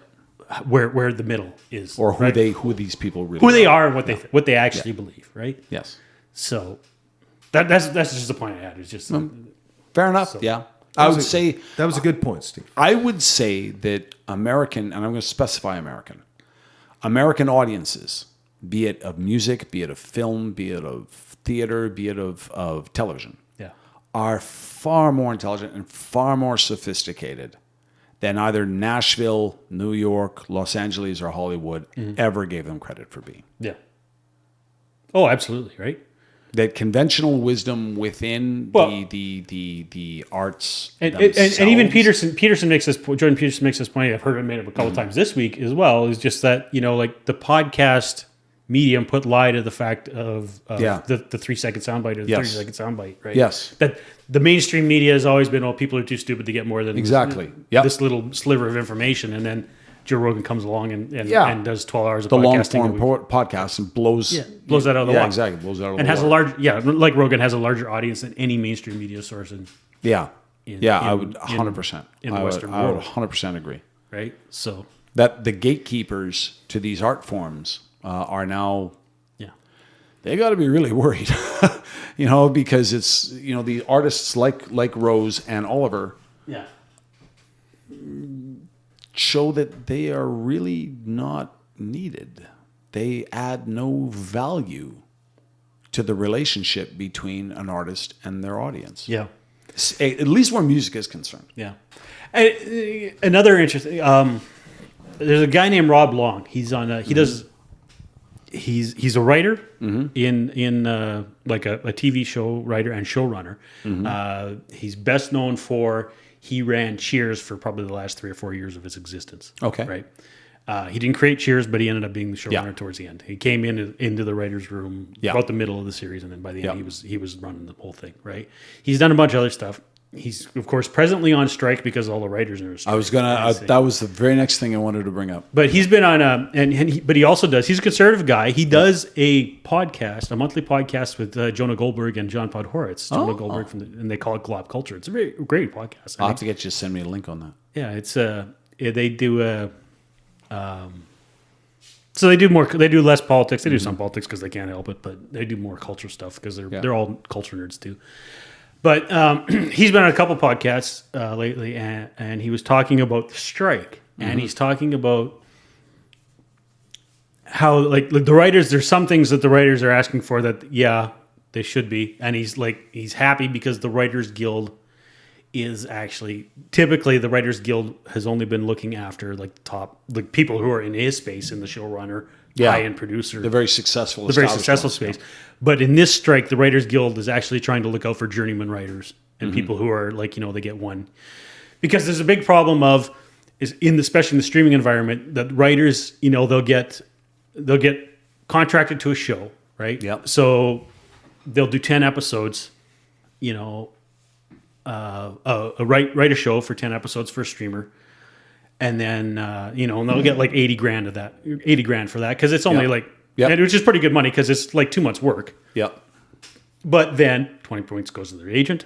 Yep. Half, and that's before the half, where half goes to taxes first, and 20 Yeah. points goes to the agent. And then, Yeah. so then at And the by end, the time at the they're end left of with that, 30 yeah. grand. And then the streamer locks them in Yep.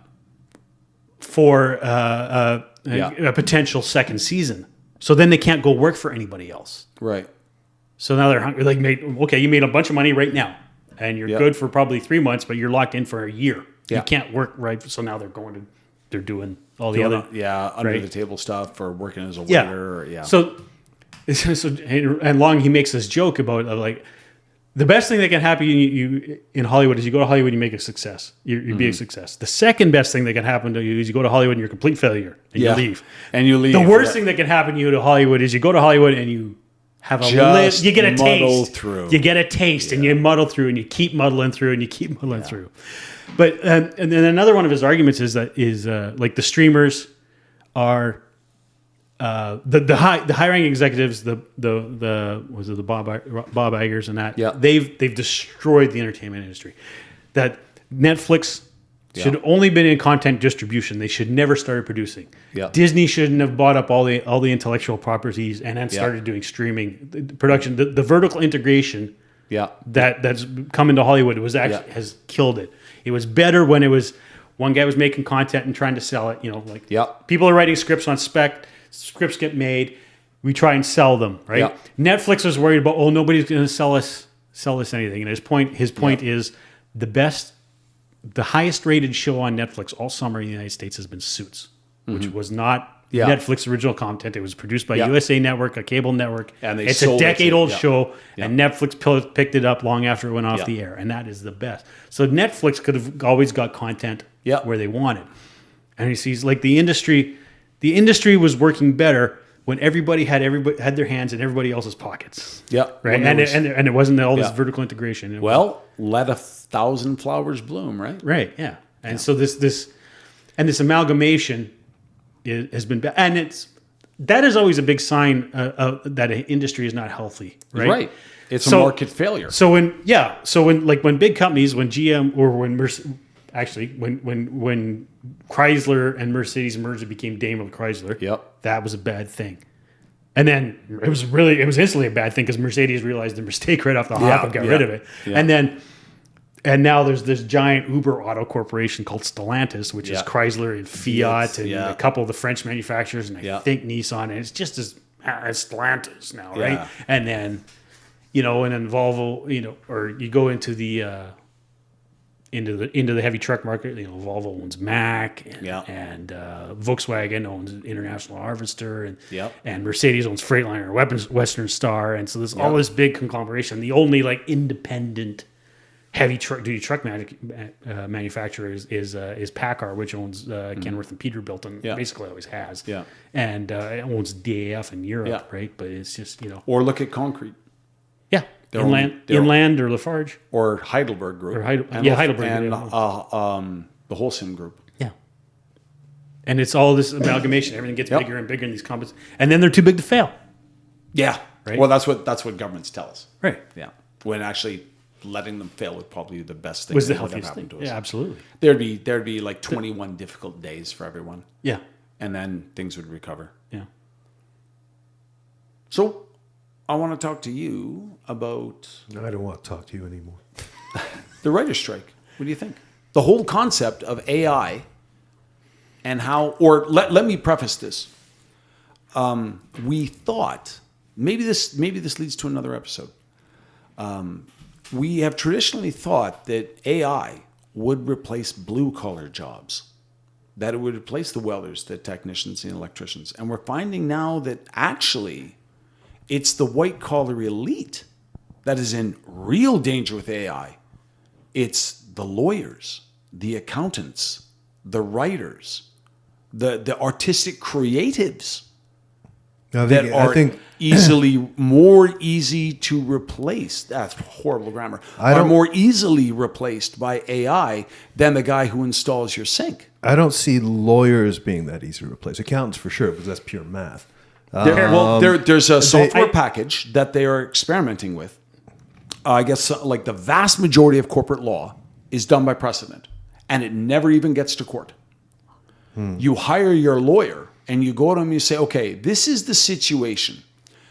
I sold a product to this guy. This guy did this. Now he wants to sue me. Should I take this to court or should I settle out of court? And if I settle out of court, what am I looking at? And your lawyer charges you $300 an hour to research that. Well, now this software program can instantly go through all of this case law and say you have a 72% chance of this outcome. You have a 7% chance of this outcome. 3%, 2%, 1, 1, 1, 1, 1, 1, 1, 1. So they're saying this could replace. Why keep a lawyer on retention? If it's a less than $10,000 case, just get the software. Don't bother with the lawyer. But that would be I don't know how practice. Having dealt with OpenAI at this point, and it's a fascinating. You're talking and ChatGPT. We were actually, I think, last I remember episode. you talking about that. It is both terrifying and fascinating to deal with, right? Having dealt with it, yes, you can get it to do all sorts of. I can imagine it doing that, right? I wouldn't necessarily trust its accuracy 100% in terms of that, but yeah, maybe.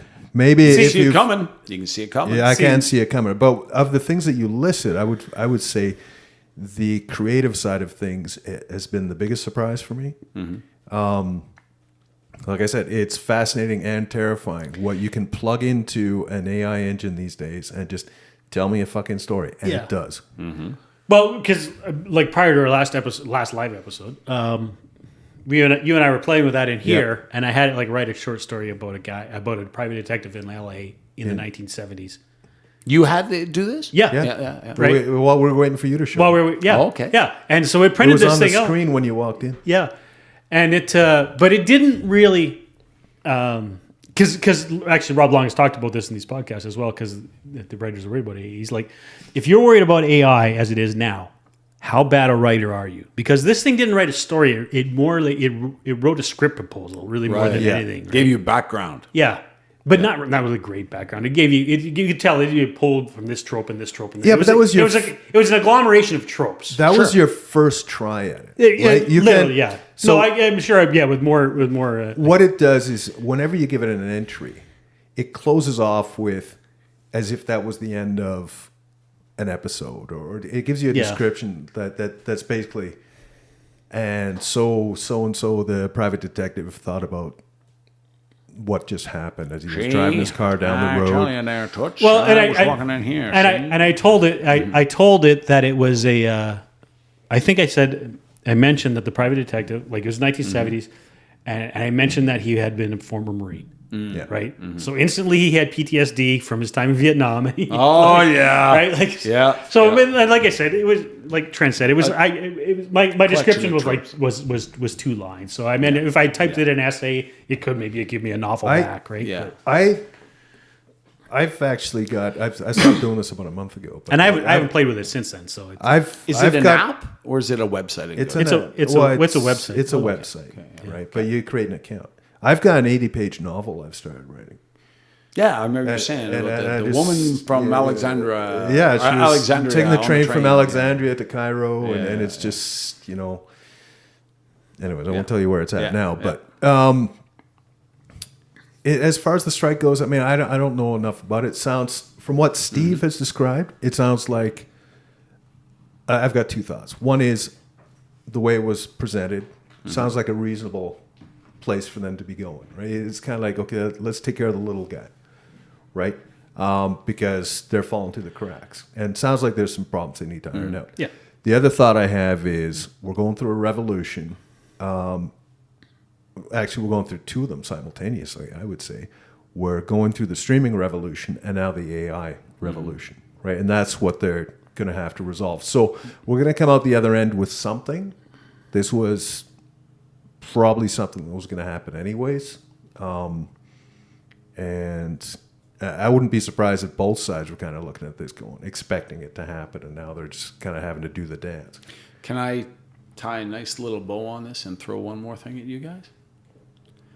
How do you think this AI revolution and the possibility of it not eliminating jobs at the bottom of the technicians and the tradesmen, but eliminating jobs within the professional class, tie this back to N.S. Lyons' idea of the virtuals versus the physicals? Could there be a massive sea change in store for the virtuals? I think so. Yeah, I think the virtuals. It's going to affect the virtuals. That their societal dominance may be temporary and not as much longevity. Probably because I think a lot of more of their stuff can be done by the AIs in its current form, right? Like an information worker is the kind of person that software programmers are looking to unemploy. I was more afraid of being replaced by automation 5 years ago than I am now. Yes, that's a perfect example. Right. Perfect as a truck driver. Because people were talking about trucks will be automated really shortly. I believed it. Yeah, and so did I. I was like, well, I'll have to. If I stay in the oil field, I'll be fine because there's all kinds of things in the oil field. Yeah. A truck driver has to do that, and I can't. Yeah. Right. The truck. Yeah, like drive off road for one thing. Yeah, or chains, Exactly. tire chains, or Chain the attack a tow tires, trailer. Just simple tasks like that. But the way I've come to think about it is, even if that truck can perfectly drive all on its own, we are still going to want a live operator on board to hit that kill switch. Yep. Like, for example, we have a perfectly automated aircraft. Yeah. You can ride on that? All modern airliners are capable of flying the entire flight automatically. Yep. They can take from takeoff to landing. They can. I don't think they can taxi to the gate yet. But we still, Which is a bizarre concept because you'd think that would be the simplest part of it. But not only do we want pilots on that aircraft, We want 2 of them. as one guy said to me, that is when you open that door to the cockpit and you're boarding the plane and you look inside that cockpit, he said, I want to see gray hair in there. Yeah. Experience counts. Yeah. I don't want to see a 25-year-old sitting in either one of fuck them that. Yeah, seats, it's man. like walking into your doctor's office and having someone who's exactly. I don't want anyone who's younger than me, and I'm no spring chicken anymore. Yeah. I want somebody experience counts, right? And that's a perfect example. The airplane can fly itself, but no. Well, here's a frightening thought. What if you were aboard a plane and there is no cockpit anymore? They managed to squeeze 12 more seats in. Yeah, exactly. Are you flying on that? I'm not going to. Sorry, man. I'm taking Thanks. the train. No. Yeah. When Ryanair rolls that one out, it's like, nope. I'll take the Well, train. actually, I can see Ryanair being the last to do that because somehow they're making money already on the number of seats they've got on an airplane. Oh yeah, they find ways. So they last don't time need. I checked, I could have got a seat in the wheel well with friggin' Ryanair. Like, oh my, I'm never flying with them ever again. I've never flown Ryanair, but I flew when I was over awful. in 2019. I flew Norwegian Air. Yep. and there was I can't even remember what the other one was like. I Euro something or Air Europe or something. Sorry, I just want to get into details. So, like, I've never flown Ryanair, but I've flown some pretty miserable mainstream airline flight. Like the flight from Amman to Frankfurt on Lufthansa was an exercise in misery. Oh yeah. They had one plane. It was a Airbus A321, so narrow body jet, long narrow body jet, and 3 and 3 seats, right? So 6 wide and a narrow body, so single aisle down the middle. Yeah. Right, and there's no first class. Yeah. Nothing on that. It is 3 and 3 from the front to the back, same seats, right? And that was always an exercise in misery, that plane. Yeah. Right, and it was usually full. Yeah. Right. I mean, sometimes you get that. I mean, I flew from. So I'm just curious, like, how much worse is Ryanair? Oh, I found Ryanair was terrible in that you get this really cheap ticket, but they hit you with all of these. Oh yeah. fees. Oh yeah, but everybody, they will get you. If you don't check in 24 hours in advance, fee. Oh really? If you are not there physically to check in at another time, fee. If your baggage, they weigh everybody's bag, and if it is 1 ounce over, fee, and it's a hefty fee. And then they have this little metal cage. Your carry-on must fit inside of that, and if it doesn't, fee. And then when you sit in there, it is plastered with advertising. Right.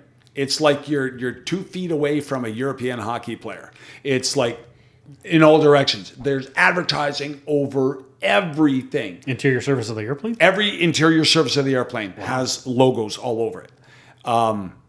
You cannot buy, or like there's no refreshment, no drink, no nothing, but you can buy it at exorbitant prices. Of course. It's crazy. And I didn't find it was narrower than most other seats, but definitely they've crammed in a couple of extra rows. Yeah, like you're definitely tucked in there. It's tight.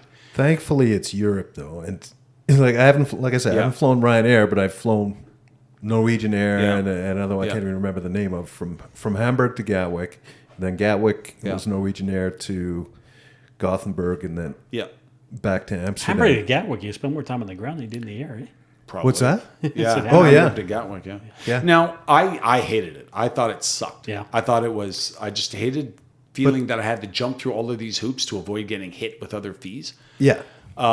That said, and like I said to other people, I'm never flying Ryanair again. I thought it was absolutely miserable. But I know many people, many of my European friends who said, oh no, number one, they're used to it. Mm-hmm. They fly Ryanair all the time. And they're they defend it vociferously because, like, say they're students or whatever, they say, look, if it weren't for that, I wouldn't be able to go. I wouldn't be able to go home. Well, then they got a point, right? Not just that. Economical air gel is you just want to pay for a nicer experience, right? You just exactly. Right? I am willing to pay more for that. But these guys, if it wasn't for Ryanair, they would be stuck on campus during Christmas holidays. Yeah. Well, okay, fair enough. That's what I found. Like I said, I was in Europe on business, flew into Amsterdam, drove to Hamburg, and now I've decided I'm in Europe. I got a kid living in Gothenburg.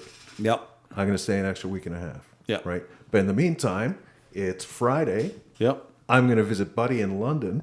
Yep. And so it was the convenience. Yep. And a lot of those lessons that you're talking about, you learn them once. Yep. Right. And at least they're short flights. So next time, what killed me was my work boots. I had steel-toed work boots in my luggage. Right. That was the difference between 20 kilos and 25 kilos. Yeah. And those are heavy work boots. Why did you have work boots on your vacation? Because I was on a work trip, right? So I was out on an industrial site in Hamburg. Gotcha. I needed my work boots. Right, you would, yes. So that was different. So now I'm paying £50. I have a question. Yeah. Is it cheaper was it more expensive to pay the extra for luggage, or would it have been cheaper to just buy a pair of work boots once you got to Europe? That's a very good question. That is a good question. But how much is my time worth, right? Where am I going to go? Well, I was staying in a hotel in the outskirts of Hamburg. That's factored into the cost, but right. And again, it's not something you thought about when you bought the damn ticket. No. Yeah, exactly. You don't. Because that's how they ambush you. Yeah, you've already bought the ticket, so now they work on the sunken costs fallacy. Right. That instead of saying, "Oh, okay, I paid $100 for this ticket, now you're charging me $50 for this bag."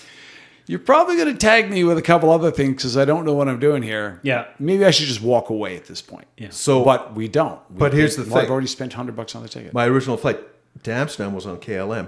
That wasn't an issue. Yeah. Yeah. Right? The weight of my luggage was not an issue. No, of course it was only once I was using the Discount airlines. discount airlines. Yeah. You know, now I'm like, okay, now what am I doing? Yeah. Now, Yeah. I could have left those boots behind. You're Yeah. right. You know, because I was done business. I spent 11 Yeah. days carting those fuckers around when I didn't need to. Yeah. But Anyways, that's I know what those guys because do. it Yeah. went the other way. We went after my mom died. My dad decided to take my sister and me, and then a couple of my sisters, a couple of my nieces, to France, and we went. And so I show up at the airport because we're going for 14 days. So I have like a roller suitcase that I've always used for work gear, right? Yep. Yeah. You know, it's a North Face bag or Yeah, something like that. Yeah. you know, heavy. So I show up at the airport with a backpack and my North Face bag. Yeah. And everybody else is like, "You brought luggage?" I'm like, "We're going for 2 weeks. Yeah. Yeah. I'm not washing underwear every." What two- were they doing? They had carry-ons for everything. I'm like, I've got like, Wow. you know, I brought. Did I bring my? I didn't think I brought my Chromebook. I just brought my tablet. But you know, I bring electronics. I bring stuff Yeah, in my yeah, yeah. books in my carry-on. Yeah. And you know, and like one change of clothes in the carry-on in case the luggage Yeah, goes away. yeah. But we're going for 2 weeks, and I'm not bringing. Yeah. Like I'm not washing underwear every 3 days. I'm just not doing that. How long ago was this? 7 years ago. Okay. So, all right. So you're a grown-ass, mature human being at this point. Yeah. Yeah. Yeah. I'm 48 now. I was 41 or 40 at the time. Yeah, so, okay. Yeah. So, yeah, it's not like you're a kid. Yeah. Yeah, but my dad was just. I mean, my dad is the guy who will leap over a dollar to save this Yeah, grab a yeah. penny, right? Like we've had this conversation before, but it's just like, come on, man. And we flew. Like what's the tourist airline? I can't remember. That's always chartered. Transat? Yeah, we flew Transat, right? So of course there's gonna be a fee for my check-in bag. Yeah. I don't care. I got a visa. Yeah. Yeah. Right. Yeah. Some things are worth it. I'm bringing all my underwear and all my socks with me. Yeah. No, that's what I liked about it. It was just the convenience. I showed up on a Friday at the airport in Hamburg, and I was like, I want to fly to London. Yep. What do you got for me? Yeah. And Yeah. I said, sign here, pay this much. And Yeah. Ryanair is still in business. Yeah. They And know what they're not doing. only are they still in business, but there's a variety of copycats that have sprung up since they started that's doing what, it. because I Yep. took 2 of them. So right? obviously what they're doing is meeting a need. Unfortunately, our air environment doesn't allow that. We don't have the open skies that Europe does. Well, no, they've got so many destinations so close together. Well, also their policy is that if you have the physical ability to land here, you're allowed to. Yeah. They don't require permitting and they don't divvy up.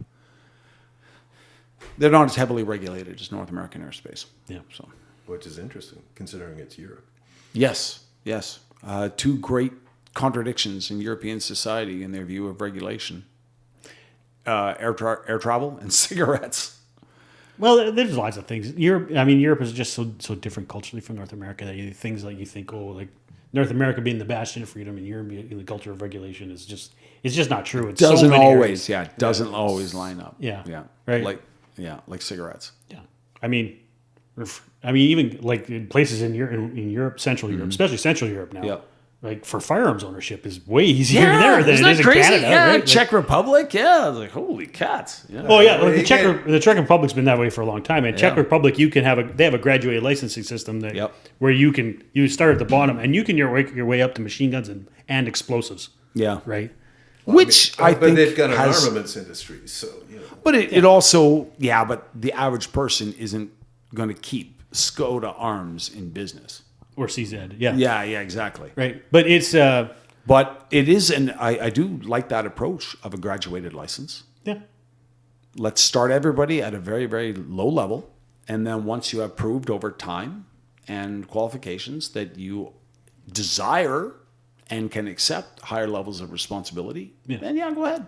Yeah. Like with when I would because our fire again, we've been over this before. I was gonna say Because our firearms licensing system in this country is so Yeah. Oh, yeah. and of course, being a it's libertarian, not very I'd like to get rid of it all. But being a realist, knowing that that's not going to happen, I don't I- want to go to an yeah. American model. I want Yeah. to go. There's plenty Perfectly good, perfectly acceptable European models for firearms ownership. That I'd be content am with. a big freedom guy myself, but I don't like the idea of free-for-all in firearms. Yeah. Any more than I like the idea of free-for-all for driving.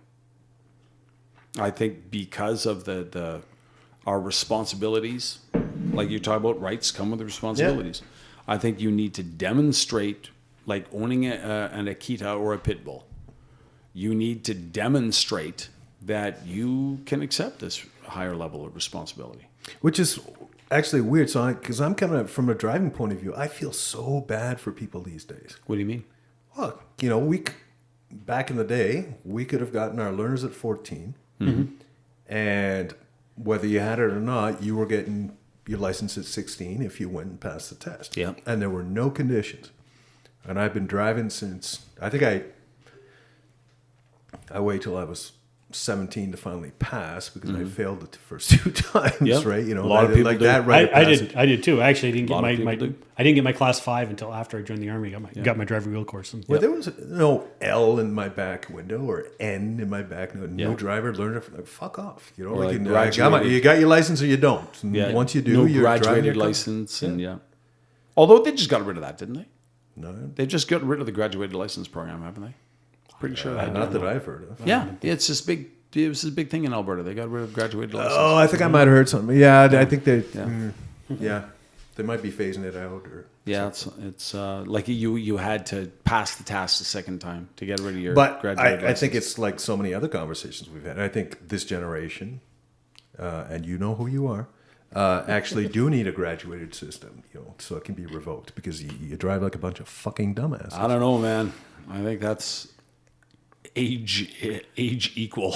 I am not prepared to say that baby boomers and Gen X are better drivers. I am not at all prepared to make that conclusion. No.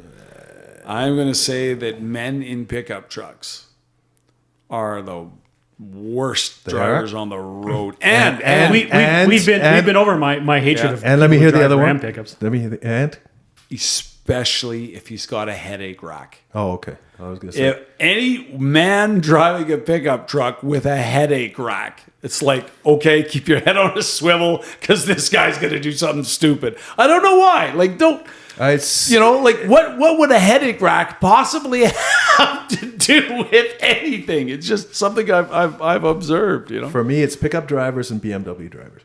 Oh, And what really gets me, and I may have mentioned this before, so sorry if I'm repeating myself, is like you'll see a pickup driver, he's driving like a fucking psycho through traffic. Like a BMW?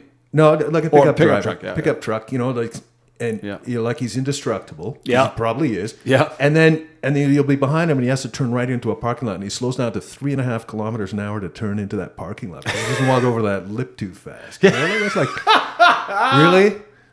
Like, fuck off. He doesn't want to spill his monster. There you go. Or talk about makes of cars.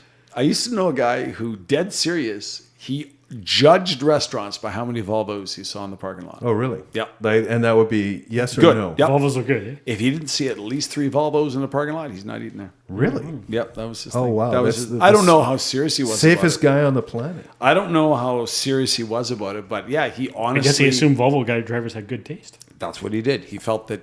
Well, he was in commercial design. Right. And he thought Volvo had impeccable commercial design. So he thought people who enjoy that taste and that style are probably going to match with my taste and my style. Yeah. So if I want to know, is the restaurant any good? I look at the cars in the parking lot. I know. It's someone who's obviously never eaten Swedish cuisine. He was German. And this is coming from a Swede. All right. I think we should probably bring this puppy in for a Gentlemen, while. I'm going to apologize for any bitchiness I threw out on the table today. Don't apologize, man. It's a sign of weakness. Yes. It was. I take it back. Fuck you. The second thing they teach you in basic training. It was passionate and unrestrained and... Yeah, it's been a while. And what's the word? It's a real buzzword. Authentic. Authentic. It was authentic. Okay. I'll take it. All right. Damn right. Gentlemen, good to see you again. Yes. Always. Thanks, everybody. Please share us widely. Or just give us money. Or give us... Well, I don't care. I don't Why give not, a damn. why Just- not both? Yeah, I have to get. Whatever, just money first. I haven't set the PO box up yet. Okay, all right. Share Share later. us widely and send us money. Send us checks. And any questions, comments, complaints, complicatedpod@gmail.com. Keep it to yourself. Yeah, complaints keep to yourself. All right. But boy. Bye. Bye.